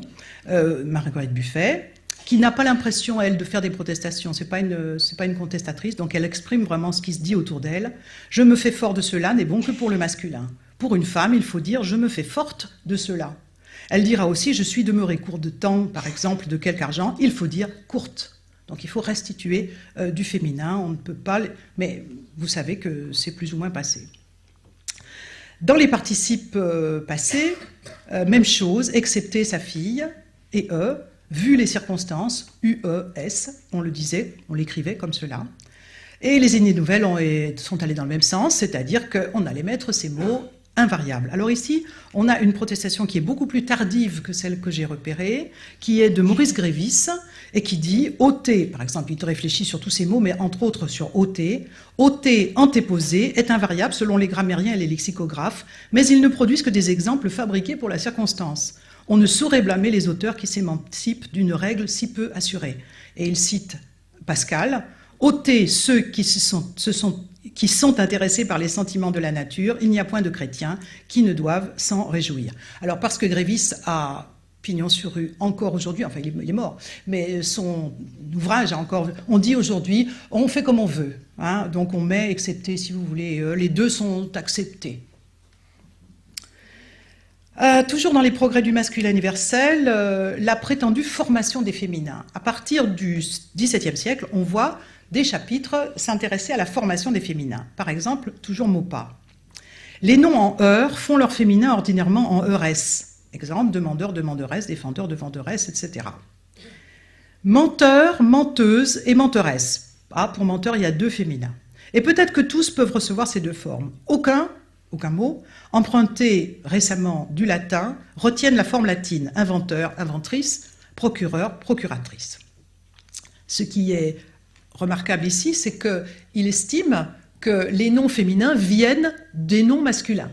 C'est-à-dire que ce qui est premier, ce qui est la première chose créée, évidemment, ce qui est derrière, c'est cela, n'est-ce pas? La première personne créée, c'est Adam. Et évidemment, Ève est née de la côte d'Adam, donc on fait les féminins à partir du masculin. C'est tout à fait faux. Si on prend un mot comme danser, par exemple, eh bien, c'est un mot qui vient d'une racine. Chaque mot a une racine qui donne des formes verbales, des noms, et parfois, si ça peut s'appliquer à des humains, deux formes, une forme masculine et une forme féminine. Et la forme féminine ne vient pas du masculin, elle vient de la racine, comme la forme masculine. Mais voici qu'on est en plein 19e siècle et on continue de penser comme cela. Les adjectifs ont, comme les substantifs de genre, le masculin et le féminin. Cette différence de genre se marque ordinairement par la dernière lettre. Alors, comment est-ce qu'on forme les féminins? Ils ne se demandent jamais comment ça. On forme les masculins, n'est-ce pas? Le masculin est déjà toujours formé. Première règle, quand un adjectif est terminé au masculin par un « e » muet, ne change pas de terminaison. Deuxième règle, quand un adjectif masculin ne finit pas par un « e » muet, on y ajoute un « e » muet, plus ce « e » est devenu muet. C'est intéressant, le « e » féminin est devenu muet. Alors, voici qu'ensuite, évidemment, quand les grammairiens se lancent dans ce type de programme, il y a des dizaines de pages après pour montrer les exceptions. C'est bien intéressant. Mais alors, nous voici quelques siècles plus tard, et l'Académie française d'aujourd'hui, riche d'un héritage lourd, continue à dire la même chose. Voilà ce qu'elle a dit le 10 octobre 2014, c'est pas vieux. Le français ne dispose pas d'un suffixe unique permettant de féminiser automatiquement les substantifs. Les substantifs masculins, bien sûr. On parle toujours des substantifs masculins. Et à partir des substantifs masculins, eh bien, il y a peut-être plusieurs possibilités de faire des féminins. Je crois qu'effectivement, il y a du mouron à se faire. Bon, je vais terminer ce soir ici sur les enjeux actuels. Je pense que le premier des enjeux, c'est de prendre conscience de ce qui s'est passé. La première chose, prendre conscience de la violence qui a été imposée à la langue par les lettrés masculinistes. Je reprends une formule que vous connaissez, la langue française n'est pas née sexiste, elle l'est devenue, pas toute seule. Deuxième chose à comprendre, c'est un effort tout à fait daté, qui s'inscrit dans un contexte politique qui correspondait à un objectif très précis, à savoir entraver la marche de l'égalité. C'est un effort qui a longtemps été vain, ça il faut le comprendre, mais qui a finalement donné des résultats parce qu'il a été relayé par des institutions très puissantes, l'école, l'instruction primaire obligatoire, qui a fait passer tout ça, on vous apprend ça à 7 ans, donc il n'est pas question de le remettre en cause, les administrations, avec lesquels on lutte toujours aujourd'hui pour dire mais non, je ne suis pas mademoiselle, mais non, je suis pas, non, j'ai pas de mari, excusez-moi, est-ce que je pourrais avoir ceci en mon nom à moi, Et donc ces administrations, ces aides ont évidemment réussi à transformer l'essai, si on peut dire, qui avait été pendant des siècles infructueux. Et enfin, c'est un résultat complètement inachevé. Il y a toujours eu des polémiques, ça il continue à en avoir. Et à mon avis, c'est un résultat facilement réversible, si on le veut. Donc, les enjeux actuels, c'est pas seulement de comprendre, bien sûr, c'est d'agir. Alors, première chose, moi, je propose qu'on recommence à parler français. C'est quand même assez simple. D'abord, en utilisant les mots qui existent depuis des lustres. Je reprends une toute petite liste ici, tous ces mots dont on nous a dit depuis 30 ans que c'était des barbarismes, des inventions, des québéquismes, etc. Pas du tout, c'est des mots qui sont là depuis très longtemps. On peut les utiliser, on n'a aucune honte à utiliser des mots qui viennent parfois, bien souvent, du latin. Deuxième chose, respecter la grammaire. J'ai pris ici quelque chose que j'ai trouvé il y a quelques jours sur l'Internet. Voilà, 1er août 14, le docteur Margaret Chan, directeur général de l'OMS, est arrivé, et le docteur est arrivé, bon, normalement ça marche pas. Alors là, le journaliste a bien dans son idée que c'est quand même une dame, donc il continue, il a quand même mis arrivé, et puis il continue avec « elle prendra », etc. Le docteur prendra, le directeur « elle prendra ». Mais un peu plus loin, il s'est pris les pieds dans le tapis, comme ça arrive régulièrement dans les journaux. Aussitôt après son arrivée, le directeur a été reçu. Il a oublié en passant. Donc voilà, ce genre de choses. L'Académie dit qu'il faut pas... Voilà, qu'on veut changer les barbarismes, mais c'est ça qui est des barbarismes. Agir en mettant aux orties l'accord du masculin qui l'emporte sur le féminin. Je ne vois pas ce qu'il y a de problématique dans ces textes. Pour rendre mon désir ma peine éternelle, ce peuple a le cœur et la bouche ouverts à vos louanges. Cet acteur joue avec un goût et une noblesse parfaite. tout le monde comprend parfaitement. Hein. Donc on peut, évidemment, on peut s'en passer, et on devrait d'autant plus s'en passer que, encore une fois, ce qu'on répète année après année aux enfants qui ont entre 7 et 13 ou 14 ans, ce n'est pas une règle de grammaire, c'est une règle sociale, bien entendu, qui fait des ravages dans la tête des petits garçons comme dans la tête des petites filles. Hein. Alors après, recommencer à parler français, c'est-à-dire utiliser les ressources dont la langue nous avons hérité, on peut aussi innover. Moi, je pense qu'on peut innover tranquillement. Par exemple, en cessant de sous-entendre les femmes quand elles sont bien c'est bien d'elles qu'on parle ou on en parle. Alors, on a un très, très bon exemple, n'est-ce pas? C'est notre général de Gaulle qui a inventé ce français-française. Pourquoi n'a-t-il pas dit seulement français?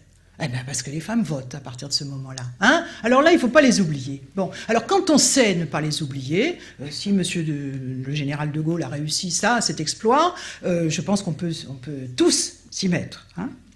Tous et toutes. On peut effectivement dire les candidates et les candidats sont représentés. Vous voyez, quand on fait comme cela, on peut faire l'accord de proximité, ça va très bien. Hein.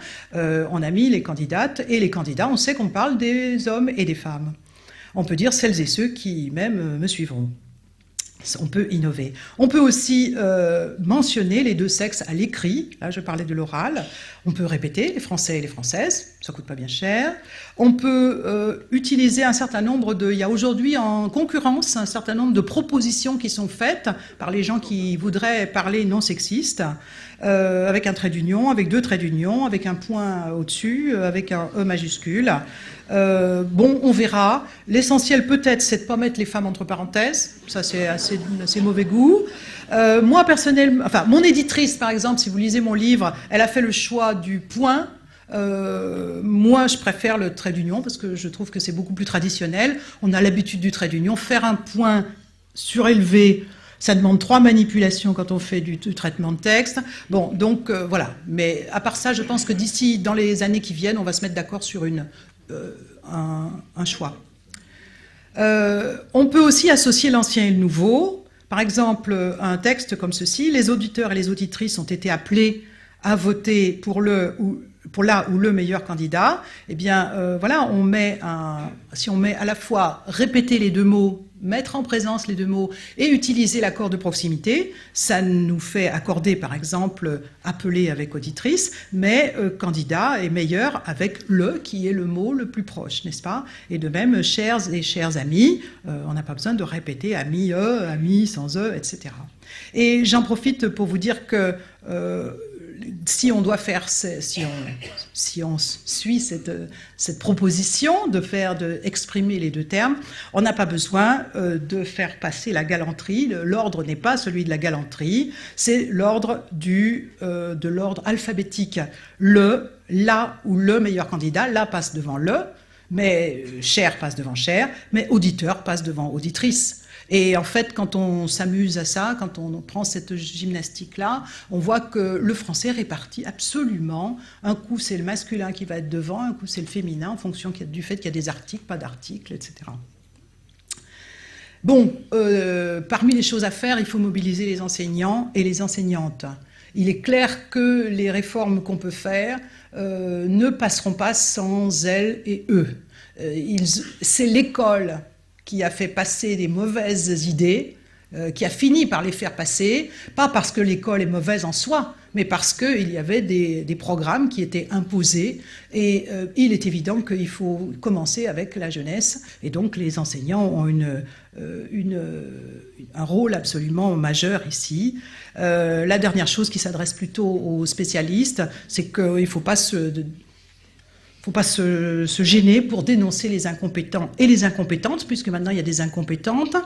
Ces gens sont sûrement très très bien pour écrire des livres, pour faire les écrivains. Ils sont à peu près tous, ils se réclament tous à peu près d'être écrivains, y compris les dames. Elles sont écrivains. Elles ne savent pas qu'écrivaine est là depuis 5 ou 6 siècles.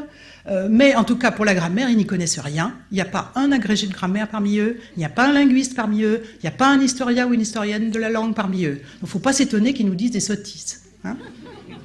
Et j'en ai fini. Merci.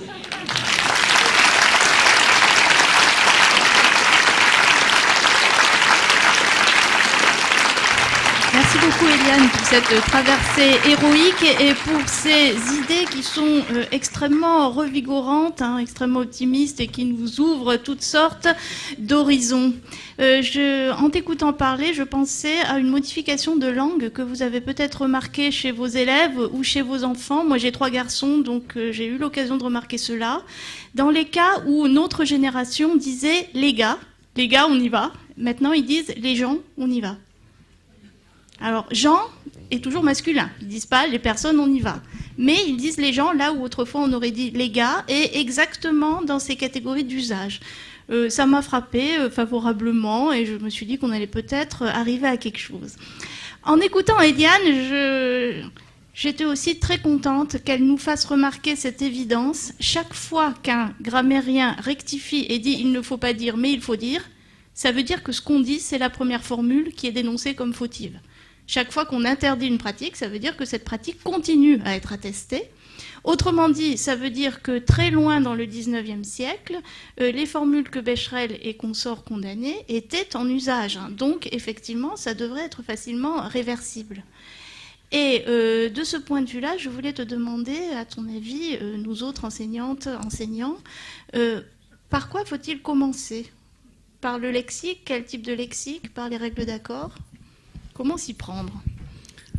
Je ne sais pas, et je ne sais pas si j'ai une règle à dire. Moi, je sais que j'utilise le mot autrice, par exemple, qui fait bondir les premières 3 minutes les étudiants et les étudiantes.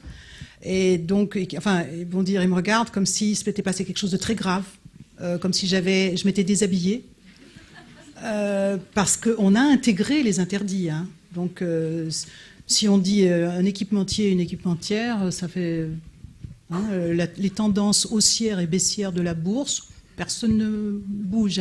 Mais quand on dit autrice, il y a un petit mouvement dans la salle. Alors je dis oui, je dis autrice parce que ça se disait comme ça autrefois. Donc je leur donne 2 exemples. Et quasiment dans l'heure, mes étudiants disent autrice.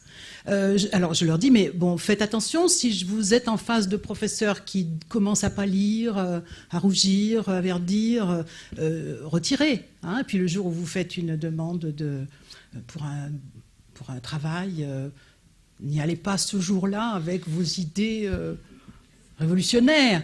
Mais sinon, on peut s'y mettre, on peut parler autrement. Et en général, ça passe très bien.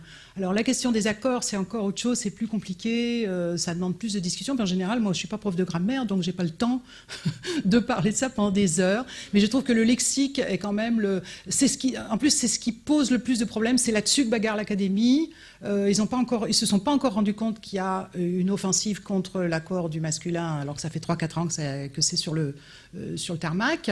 Donc, je pense que c'est ce qui est le plus évident pour les gens, toutes ces femmes qui refusent d'être appelées ma doyenne, par exemple, qui est la première fois que je l'ai vue, notre doyenne, puisque nous étions ensemble. Je dis bonjour madame la doyenne. Ah non, doyen. Je dis excusez-moi, pour moi, vous serez toujours doyenne. Bon. Alors, je pense que c'est peut-être par là qu'il faut commencer, et ça peut enclencher, c'est le plus simple, parce que c'est tous les jours, on entend Madame le Président, la dernière algarade du député Julien Aubert, qui est revenu, ça fait depuis janvier, il lutte là-dessus, depuis janvier, il dit à cette dame, Madame le député, Madame le Président. Bon, il a fini par recevoir un coup sur la tête, il s'étonne. Voilà. Donc je pense que c'est là-dessus, c'est peut-être sur le lexique qu'on peut commencer, quitte à ensuite embrayer sur d'autres choses. Mais pour les enseignants, il faut embrayer rapidement, parce que le travail, il est important. Effectivement, le travail est considérable et à titre d'anecdote, j'ai un auditoire principalement féminin dans mes classes puisque j'enseigne la littérature française. Et donc je dis les filles. Alors évidemment, les garçons qui sont là se sentent mal et je dis, vous sentez exactement ce que ressentent les femmes en général, parce qu'on accorde en général au masculin. Voilà. Alors bon, après finalement, à Montpellier, ville libérale. On s'en remet. On s'en remet, parce que nous avons survécu. Nous avons survécu, ils devraient survivre. Ils sont plus forts que nous. Je voudrais vous remercier, madame. Je voudrais revenir sur 2 exemples pour que vous m'expliquiez si j'avais pas bien compris et que vous me parliez ensuite de 2 mots. Le premier exemple, c'est à propos de l'attribut. Vous dites cet homme est philosophe. Philosophe, c'est pas un nom commun, c'est bien un adjectif. C'est un attribut dans le cas. Donc quand on dit cet homme est philosophe, philosophe est masculin. Quand on dit cette femme est philosophe, il ne s'agit pas d'un nom commun. Le philosophe est alors féminin. Le deuxième exemple, c'est la phrase de Racine. Alors je ne l'ai plus en tête. Vous avez 3 noms, 2 au masculin, 1 au féminin. Chacun séparé d'une virgule. Enfin les deux, entre le premier, deuxième et le troisième. Mais après, le troisième nom est féminin. Et après, c'est et. Ce n'est pas son. Parce que oui, comment vous auriez... on est d'accord. Comment vous auriez conjugué, enfin pas conjugué, accordé l'adjectif qu'il y a après. Donc ça, après je vous laisse la parole. Je voudrais que vous me parliez du féminin du mot fraternité. Et alors, puis, je voudrais que vous me parliez du mot galant, puis après je me tais, parce qu'on sait ce qu'est un homme galant, on sait aussi ce qu'est une femme galante. Oui, on peut parler de ces 4 choses. Le tout, c'est que je me souvienne déjà du premier. Qu'est-ce que c'était le premier ? C'est philosophe. Oui, alors il se trouve que dans les positions attributs, on a parfois des adjectifs et parfois des noms. Si on dit cet homme est médecin, médecin est un nom, c'est pas un adjectif. Par contre, s'il est malade, c'est un adjectif. Donc en général, quand on parle des qualités, c'est le nom qui vient après. Même si c'est a priori la même forme, la même présentation syntaxique, il se trouve que c'est quand même philosophe et il est philosophe. Alors soit si on dit on est très philosophe en faisant ça, ça peut être un adjectif, mais la plupart du temps c'est un nom qui vient. Hein. La deuxième chose que vous avez dite, c'est à propos de l'accord de Racine. Oui, l'accord de proximité se faisait avec le mot le plus proche, qu'il soit féminin, masculin, pluriel ou singulier, et il se faisait avec tout ce qui en dépend, le verbe lui-même. C'est-à-dire est, mais le fer, le bandeau, la flèche est toute prête, enfin quelque chose comme ça. Donc le verbe lui-même, si c'est le dernier mot ou le premier mot d'une énumération, le plus proche en tout cas, est un singulier, le verbe est au singulier. Vous avez vu la même chose chez Ronsard. Au ciel est revolé, et justice, et raison. Donc l'accord de proximité, c'est le verbe, les adjectifs, les pronoms, tout ce qui peut se rapporter à une énumération, on l'accorde avec le dernier mot ou le premier, enfin le plus proche, ce qui est d'une simplicité évangélique peut-être. Le troisième mot, c'est... Alors, fraternité n'a pas de féminin, pour la bonne raison que les noms, les noms ne se déclinent pas. Les adjectifs se déclinent, mais les noms ne se déclinent pas. La table, c'est un mot féminin. Il n'y a pas de... Tableau n'est pas le même mot, n'est pas la même chose. Et un homme ne se décline pas, c'est un mot masculin. Femme est un mot féminin. Donc, fraternité est un mot féminin.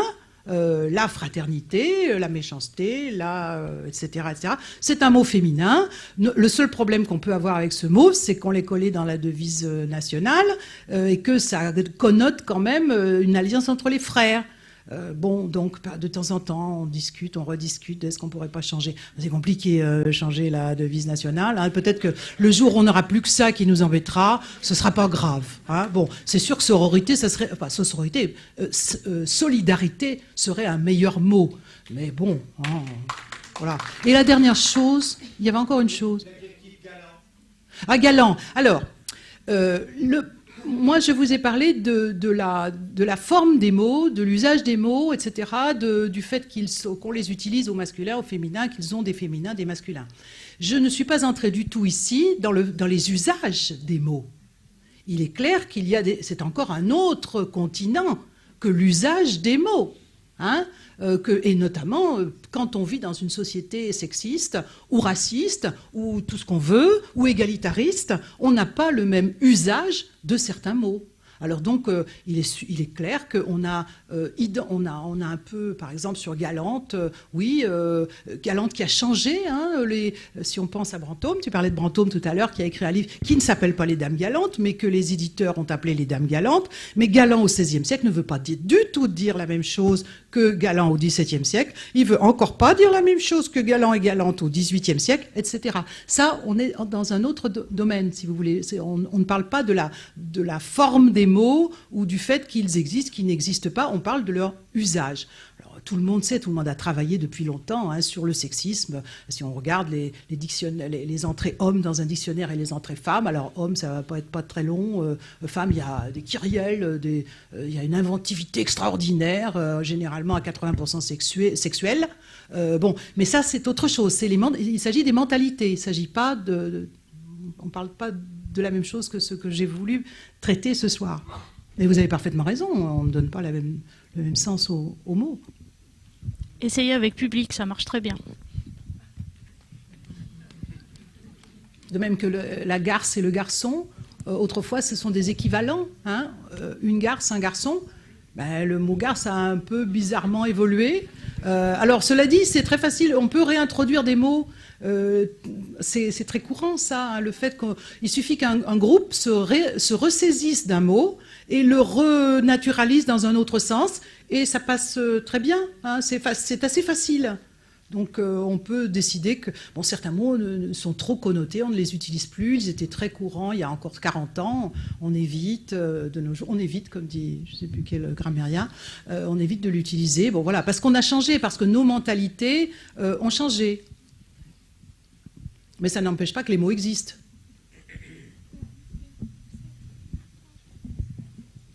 Bonsoir, merci pour la conférence qui était très très intéressante. Moi, je parle en tant que professeur d'anglais au lycée Mermoz de Montpellier.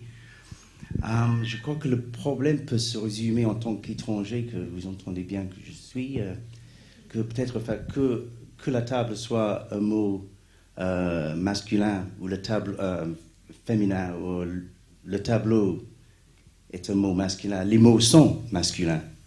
Et donc le problème est peut-être là que est-ce que ce n'est pas possible pour les Français de dépasser justement ce problème de masculinisation, féminisation et aller vers une neutralisation de la langue. Donc vous n'aurez plus les problèmes. Et on peut... excusez-moi. Donc c'est quelque chose... c'est connu par les linguistes, on a perdu des inflexions, l'anglais était beaucoup plus complexe il y a 1000 ans. On a perdu nos inflexions, ça a rendu la langue beaucoup plus facile à manipuler, une souplesse qui explique sa puissance dans le monde, je crois. Entre autres. Mais... ça, c'est une chose. Donc, vous allez... tous ces problèmes aussi d'accord et tout ça, est-ce qu'avec les SMS et tout ça, les textos et tout ça, tous ces problèmes que ça se pose pour les professeurs de français, qu'il fait tirer les cheveux. Quand on parle d'usage, on est tous un peu, je suppose, des littéraires intéressés par la littérature, un peu en décalage avec l'usage. Quand on parle d'usage, on est vraiment... à l'écart de l'évolution de la langue. Quelques questions qui se posent par cette problématique sont ils sont déjà dépassés quelque part. J'avais l'impression avec le public avec qui je fais face. Et pour terminer, justement, en tant que professeur d'anglais, je passe plus de mon temps à corriger le français, même en tant qu'étranger, avec mon anglais que j'ai appris en Angleterre il y a 30 ans, que corriger l'anglais. Mes élèves font moins de fautes en anglais qu'en français. Et peut-être avec cette neutralisation et donc une suppression de tous ces problèmes d'accords, que ce soit de proximité, les accords de nombre que nous n'avons pas en anglais, et donc on ne souffre pas pour autant. Est-ce que c'est ça qui serait plus facile de le faire? Donc, excusez-moi.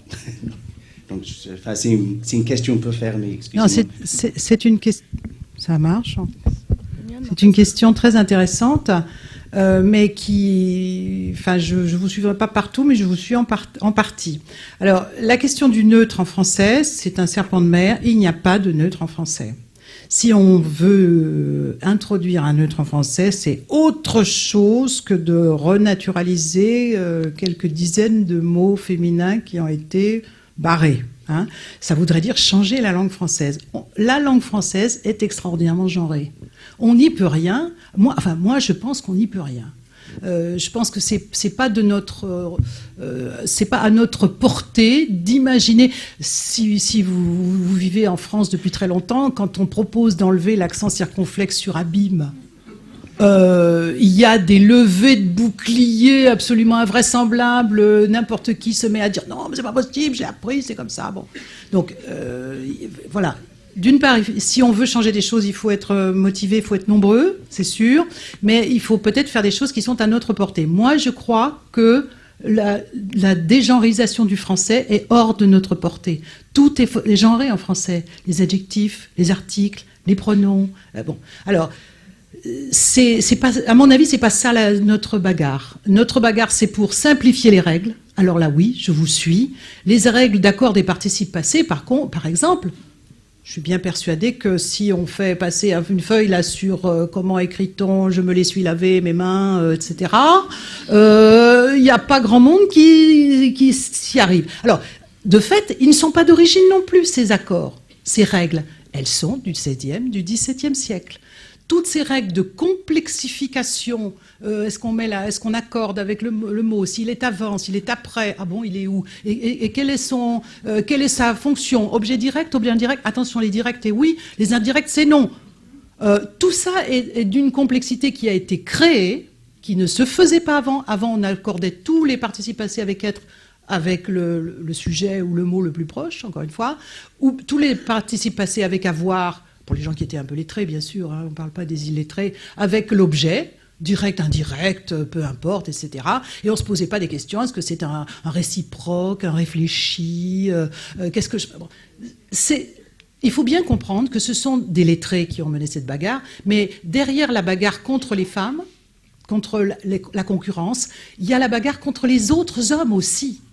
Cette complexification qui a été créée dans la langue française, c'est une volonté de l'élite et c'est une volonté de distinction. C'est comme ça qu'on fait la différence entre quelqu'un qui maîtrise parfaitement la langue française, parce qu'il va savoir que mes mains, je me les suis lavées, faut un S, alors que si je me suis lavé les mains, il n'en faut pas. Bon, évidemment, c'est pas à la portée de n'importe qui. Donc, toutes ces règles qui font que le français est absolument invraisemblablement compliqué aujourd'hui à enseigner, qui font que la plupart des élèves décrochent. C'est pas possible. Et la plupart des gens décrochent. Moi-même, parfois, sur certains... Voilà, je suis agrégée de lettres, je travaille avec mes dictionnaires autour de moi, je suis obligée de vérifier certaines fois si c'est bien et ou si c'est pas... et que dit Grévis sur la question quand c'est épineux. Bon, c'est absurde. C'est absurde, les enfants décrochent, les adultes se sentent mal à l'aise, n'osent pas écrire, parce que s'ils écrivent à quelqu'un dont on pense qu'il est peut-être plus lettré, on va peut-être écrire des fautes. Les étrangers refusent d'apprendre le français. Moi j'ai beaucoup de collègues aux États-Unis qui disent « Non, mais ils disent c'est trop compliqué, on va apprendre l'espagnol. Et même on va apprendre l'allemand. » Alors, l'allemand est genré, mais il est genré de manière plus simple. Plus logique. Donc, je pense qu'on pourrait, là, il faudrait être nombreux. Enfin, il faudrait qu'il y ait un mouvement, certainement, de Français qui déclarent la guerre à cette complexification et qui tiennent tête aux gens qui vont monter en première ligne en disant c'est un scandale, on veut nous enlever notre langue, on veut nous la tuer, etc. On voit très bien qui va le faire. Hein. Mais en tout cas, il faut être prêt, alors que la plupart des gens pensent que ce que raconte l'Académie, c'est l'Évangile. Ils l'ont dit, ils ont fait une bulle. La bulle, forcément, le Saint-Siège n'est pas, je ne sais pas comment on dit, le dogme de enfin, on ne peut pas contester le Saint-Siège. Voilà. L'infaillibilité, voilà. L'infaillibilité papale, on fonctionne comme ça. Nos élites, les gens qui dirigent les journaux en France fonctionnent comme ça. Ah ben l'Académie dit non, alors c'est forcément qu'elle a raison. L'Académie ne dit que des bêtises, donc il faut le dire qu'elle dit des bêtises, et il faut lui déclarer la guerre, et il faut déclarer la guerre aux élites qui défendent, pas tous les gens des élites, il y a des gens qui ont, à toutes les époques, des gens qui ont bagarré. Au XVIe siècle, on bagarre pour la simplification orthographique. Ronsard bagarre pour la simplification orthographique. Il dit pourquoi tous ces mots où il y a deux L, deux N, parfois un seul, parfois... Ça serait tellement plus simple. Bon, évidemment, ils n'ont pas gagné. Donc, il va y avoir des professions qui vont rentrer en opposition aux réformes qu'on peut proposer. Au XVIe siècle, c'est les protes de l'imprimerie qui refusent. C'est-à-dire les ouvriers de l'imprimerie. Ils disent non, mais on a pris comme ça, on ne va pas changer la manière de mettre nos petites lettres les unes après les autres. Bon, mais voilà, il faudrait qu'on ait une réflexion d'ensemble, une réflexion citoyenne sur la langue française, qui dépasse les questions ça ne soit pas des querelles de spécialistes, mais que les spécialistes donnent des informations pour qu'on ait véritablement une réflexion sur notre langue. Je crois qu'on ne peut pas dégenrer la langue française, mais on peut équilibrer l'expression du féminin et du masculin. On pourrait supprimer l'accord du masculin qui l'emporte, parce que le français s'en est passé pendant des siècles, donc il sait faire sans, et c'est très facile. Et on pourrait simplifier les règles d'accord des participes passés ou des participes présents. Par exemple, pourquoi les règles suivantes, parfois ça s'accorde, parfois ça ne s'accorde pas. Tout ça, ce sont des complexifications qui datent du XVIIe siècle. On peut s'en passer à condition de pointer et puis de se mettre d'accord sur ce qu'on propose, évidemment, parce qu'il ne faudrait pas qu'on soit des dizaines à proposer des solutions différentes, mais enfin, je pense que c'est assez possible, ça devrait être possible. Bonsoir. Je voudrais savoir s'il y a des analogies entre les processus qu'a connu la langue française et des autres langues latines. Alors, j'essayais de vous repérer dans la salle, donc je n'ai pas bien écouté. Je vous ai repéré maintenant. Oui, s'il y a des analogies entre les processus qu'a connu la langue française que vous venez de décrire et s'il y a des processus similaires dans des autres langues latines. Alors, je ne peux pas aller très loin dans ma réponse parce que je ne suis pas spécialiste de la comparaison des langues. Je sais que les langues latines viennent tous d'à peu près une même matrice, même si chacune a intégré des mots nouveaux et des usages un petit peu différents. Ce qu'on sait, c'est que l'italien, l'espagnol n'ont pas de problème avec les professoressa, les doctoressa, voilà, on a les licenciadas.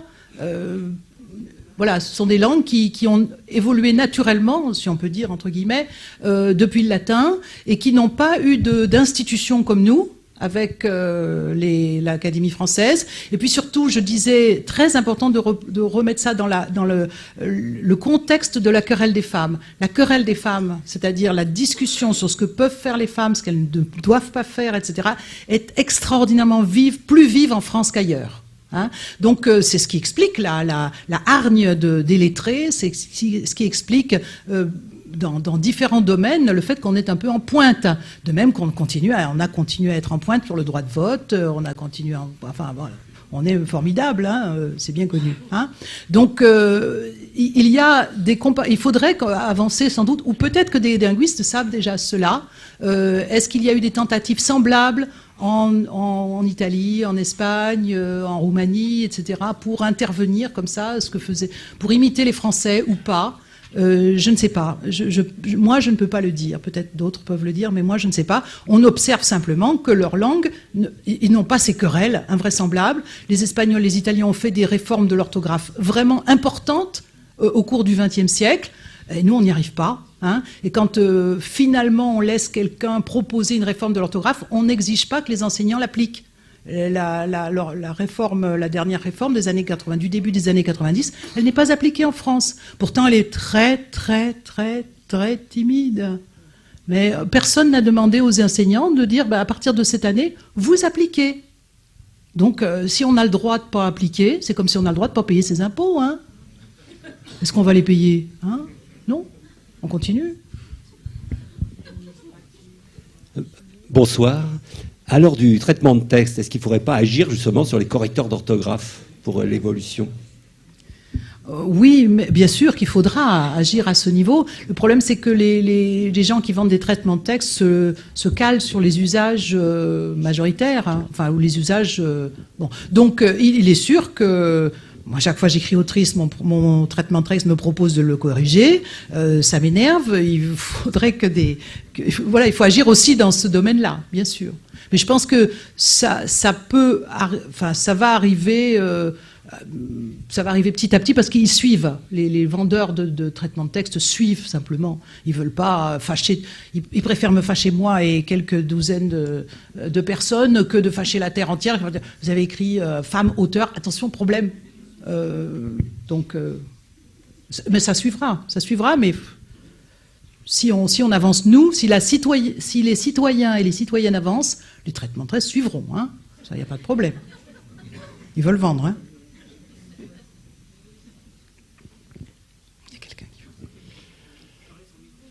Ah non, non. J'ai une petite question en tant qu'enseignant universitaire. J'ai passé ma vie à corriger des fautes orthographes sur des copies que les étudiants ne voyaient pas de toute façon, mais c'était presque un réflexe. Et je m'aperçois, comme vous l'avez montré, que la correction de la langue va avec des formes sociales de civilité qui étaient accompagnatrices. Le rapport que l'on a avec les femmes, la courtoisie, le rapport de préséance dans les cérémonies, tout ça, ça va avec la réforme de la langue. Je me demande aujourd'hui si, en réalité, tout ça ne sera pas, rapidement, je ne sais pas, mais balayé, quand je vois la manière dont ces formes sociales, au-delà de la langue, sont progressivement abandonnées. Comme tous les enseignants dans les amphis, on reçoit des petits papiers, des gens qui n'osent pas poser une question et qui la posent par écrit. C'est renversant. D'abord parce que l'orthographe est plus que malmenée, et ensuite parce que la forme sociale par laquelle on s'adresse aux professeurs est complètement ubuesque, ou des lettres qui commencent par « bonjour », point d'exclamation. Coucou, j'ai eu un coucou récemment. Et la fin à l'avenant, avant... Quand il y a une signature, salut, à bientôt. Bon, et j'essaie d'expliquer que quand on fait une lettre de CV, si on fait une lettre de ce type-là, on n'a pas beaucoup de chance. Donc, maintenant que je ne suis plus aux affaires, je me dis, mais finalement, c'est tout ça qui est en train, à mon avis, de basculer. Des formes de rapport entre hommes et femmes, ou garçons et filles, au-delà de ce que vous avez dit, qui est très vrai, mais qui sont assez différentes, me semble-t-il, dans les jeunes générations, des formes protocolaires, je dirais, pour s'adresser aux gens, et donc l'utilisation de l'orthographe qui suit dans des formes complètement incontrôlées. Est-ce que, finalement, vous l'avez bien brocardé, j'aime bien, cette Académie française, qui est une assemblée de momios que plus personne n'écoute, est-ce qu'elle a vraiment aujourd'hui quelque autorité? Et est-ce que nous ne sommes pas sur le chemin d'une très grande simplification de l'écriture et de la grammaire qu'on ne pense même pas imaginer aujourd'hui, tellement encore persiste le poids, je dirais, de ceux qui nous dirigent? Vous avez raison, au sens où l'orthographe se perd. Est-ce qu'elle a jamais été véritablement maîtrisée par tout le monde? Je pense que si on avait fait une enquête milieu du XXe, milieu du XIXe siècle, on aurait vu des formes tout aussi fantaisistes que celles qu'on voit arriver dans nos SMS. La question est, bien sûr, beaucoup de gens décrochent, plein de gens, la plupart des gens ne maîtrisent pas cette langue. Le problème, c'est est-ce qu'on la déclare? Est-ce qu'il reste au-dessus de ça une langue des élites? Si on ne touche pas, si on ne déclare pas, illégitime la langue des élites, mais le peuple va continuer à écrire n'importe comment et tout le monde s'en fiche. Et tout le monde s'en fiche. En tout cas, les gens qui dirigent s'en fichent complètement que votre étudiant il envoie son CV en disant « Bonjour, je voudrais un boulot » et il l'aura pas. Qui est-ce que ça, à part lui et ses parents, qui est-ce que ça va désoler? Il reste des gens dans la société qui savent très bien qu'on ne s'exprime pas comme ça. Donc voilà, quand je dis on a besoin d'une action citoyenne, pas pour dire ah bah l'orthographe, ah bah. Au contraire, il faudrait encadrer des réformes raisonnables du français pour qu'on puisse continuer à enseigner le français, et il y aura certainement toujours des gens qui n'y arrivent pas, qui n'arrivent pas à la maîtrise, mais au moins que ça soit pas si compliqué et qu'il y ait plus de gens qui maîtrisent. Et ça à mon avis, ça passera par la dénonciation du jargon, ce que j'appelle moi le jargon des élites. Alors le jargon des élites, c'est Madame Le, mais aussi c'est tous ces usages du masculin, etc. Et puis il faut aller plus loin, il faut dire on déclare la guerre à ça, à ça, à ça, et voilà, il faut proposer quelque chose qui simplement ne laisse pas aller le grand nombre à son incivilité, à son inculture, etc. Parce que ça a toujours existé. Il y a toujours eu des gens qui n'arrivaient pas à maîtriser la langue française. Et je pense que le stade où on est maintenant, il est un peu autre. Il est de dire que la soi-disant bonne prétendue langue, enfin pas soi-disant mais prétendue bonne langue, c'est une langue qu'il faut réformer parce que personne, je suis à peu près sûr qu'on prend un académicien sur deux et qu'on lui fait faire la règle avec les accords avec les verbes pronominaux, etc. Il y en a un sur deux qui se prend les pieds dans le tapis, Donc il y en a marre, quoi. Il y en a marre de ces règles et de tous ces gens qui font des fortunes sur comment accorder les participes passés. Depuis le 19e siècle, on a des livres comme ça, formidables. Il y a des gens qui font leur carrière là-dessus, ils font fortune sur les mauvais usages, les bons usages. Ben oui, mais il suffirait qu'on en ait un peu moins en circulation et puis ça irait mieux pour tout le monde. Comment ? Oui. Ah ben oui, la dictée de Pivot, mais les gens adoraient ça, enfin... Mais pourquoi pas ? Mais ça pourrait être moins compliqué, tout simplement. Puis ça doit l'être. Ça doit le devenir si on ne veut pas perdre complètement la bataille de la langue française, de la culture française, enfin. Je vais continuer dans ce sens-là, si vous le voulez bien. Je suis là. Moi, en 1989, mon fils a passé son bac de français, ayant une mère féministe dont moi. Il tombe sur Colette. Guillaume, il met écrivaine. Ça lui a valu 9 sur 20 et souligné à chaque fois écrivaine. Parce que moi, je lui parlais toujours d'écrivaine, ayant lu un dictionnaire écrit par une femme suisse, une Suissesse, on va dire, et qui parlait d'écrivaine. Voilà. Bon, ça, c'était une anecdote. Après, je veux en revenir à Madame, vous avez dit. Au Moyen-Âge, nous disions damoiseau et damoiselle, ce qui voulait dire, pour des enfants pubères, quoi, hein, quasiment, ou un peu après. Et après, on a dit, à travers les siècles, on est venu à dire monsieur. On a supprimé damoiseau. Mais damoiselle est restée mademoiselle en français moderne, et maintenant, il faut attendre la majorité, normalement, pour qu'officiellement, vous ayez le droit de mettre madame, même si vous n'êtes pas marié, sur vos papiers d'identité ou vos papiers officiels, administratifs. Est-ce que vous pouvez me répondre ? Voilà. Merci. Je ne sais pas s'il y a quelque chose à répondre. Damoiseau, damoiselle étaient des titres qui correspondaient à de la petite noblesse, hein. Voilà, et on a gardé damoiselle dans le mademoiselle, vous avez raison, qui a été l'objet de pas mal de discussions déjà depuis une quarantaine d'années. Alors on a obtenu récemment que sur les papiers officiels on puisse supprimer mademoiselle et que ça soit seulement à la demande des personnes qui veulent être appelées mademoiselle qu'on puisse le faire. Mais ça fait partie des choses qu'on disait tout à l'heure, c'est-à-dire il faut se mettre à parler autrement. Il faut se mettre à appeler les filles, je ne sais pas, c'est madame... Bon, les petites filles, c'est compliqué. Est-ce qu'on peut trouver... Mais en tout cas, on s'adresse parfois aux garçons à l'école. Quand on est au lycée, on peut dire monsieur, ça se fait encore. Alors, soit on le fait pour les garçons et on le fait pour les femmes, on dit madame pour les femmes. Soit on abandonne monsieur et madame pour les gens qui ne sont pas adultes. Enfin, il faut trouver une solution, mais il faut que ça soit équivalent. Hein, bon, voilà. C'est sûr. Mais il faut le faire nous-mêmes, il ne faut pas attendre, il faut... Voilà, et... Une dernière question. Oui, je ne sais dans pas ce combat pour l'évolution de la langue, il y a, me semble-t-il, un partenaire absolument incontournable que sont les médias parlés. Et je pense que, personnellement, j'utiliserai le terme de jargonner. Hein. Pour reprendre le mot que vous avez utilisé tout à l'heure à titre d'exemple, le féminin d'auteur, on les entend dire auteur au lieu de dire autrice. Bon, ce faisant, il déconsidère un petit peu votre combat. Moi, en venant ici, je pensais entendre une harangue politique, et en fait, j'ai entendu le discours d'un érudit parfaitement argumenté.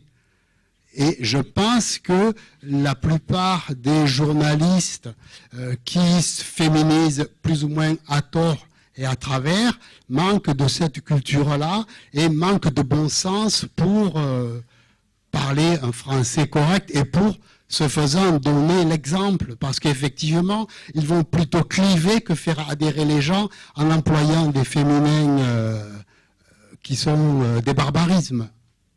Personnellement, j'étais venu ici en tant que arc-bouté sur... Et vous êtes très déçu. Pas du tout, je suis enchanté. Hein, je suis très contente. Parce que j'ai été venu ici arc-bouté sur une conception très rigide de l'orthographe. Pour moi, les sauveurs de la langue, c'était l'Académie française. J'avoue que je tombe de haut, mais j'en prends pour mon grade. Mais au moins, j'aurais appris quelque chose ce soir. Bon, alors, quelle est votre position vis-à-vis des médias ? Bien sûr, il faut associer les médias et on ne peut les associer, vous en êtes la preuve, qu'en informant. Et il ne s'agit pas de faire de l'idéologie, il s'agit d'informer. Les médias se sont mis petit à petit, les moins frileux, à utiliser le mot auteur avec un E, ce qui est un québéquisme, c'est un vrai néologisme d'il y a une trentaine d'années.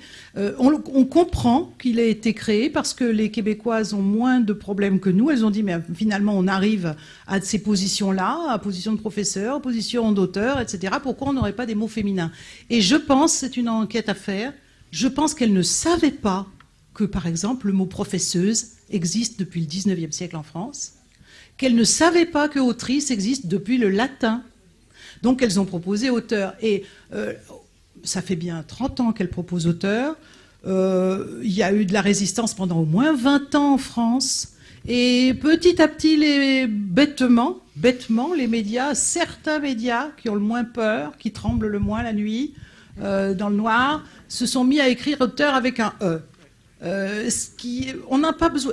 Si le mot autrice n'existait pas, pourquoi pas, puisqu'on a vu que possesseur avec un E est un mot qui existe dans le vieux français, mais on a le mot autrice, donc voilà. Encore faut-il qu'il le sache. Encore faut-il qu'il le sache. Et bien sûr, c'est bien meilleur autrice, non seulement parce que ça existe depuis longtemps, mais ça évite de dire auteur, ce qui est d'une horreur absolue. Enfin, peut-être que ça gêne moins les Jeannes du Sud. Parce que les Jeannes du Sud, je le sais, moi je suis toulousaine. Alors, les Jeannes du Sud, ils prononcent les E, ils disent auteur, à 7, ça gêne pas, bon. Mais...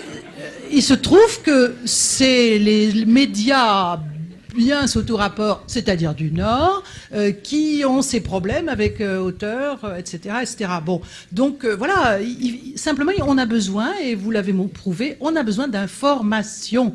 On n'a pas besoin de guéguerre. J'attaque, tu crois? Oui. Ben, les journalistes, j'espère qu'ils sont aussi convaincus que vous. J'y arriverai pas. En tout cas, faut spread the news. Juste pour parce que j'ai enfin le micro. Il était resté à gauche. C'est bien qu'il soit à gauche, le micro, mais quand même, bon, au moins au milieu. Je voulais juste poser une petite question subsidiaire. Pourquoi faut-il qu'on soit si nombreuses pour avoir droit au féminin? Je pense au juste, si tu peux dire quelque chose sur amour, qui est masculin au singulier et au pluriel au féminin, ou orgue. Voilà, éventuellement, si tu juste un petit clin d'œil à la fin. Ta question, c'est quoi? Pourquoi? Est-ce que tu sais pourquoi j'ai essayé de le dire.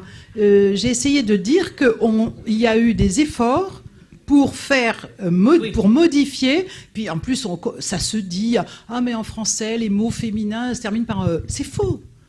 Plein de mots. La main, c'est féminin, ça se termine pas par non, au pluriel.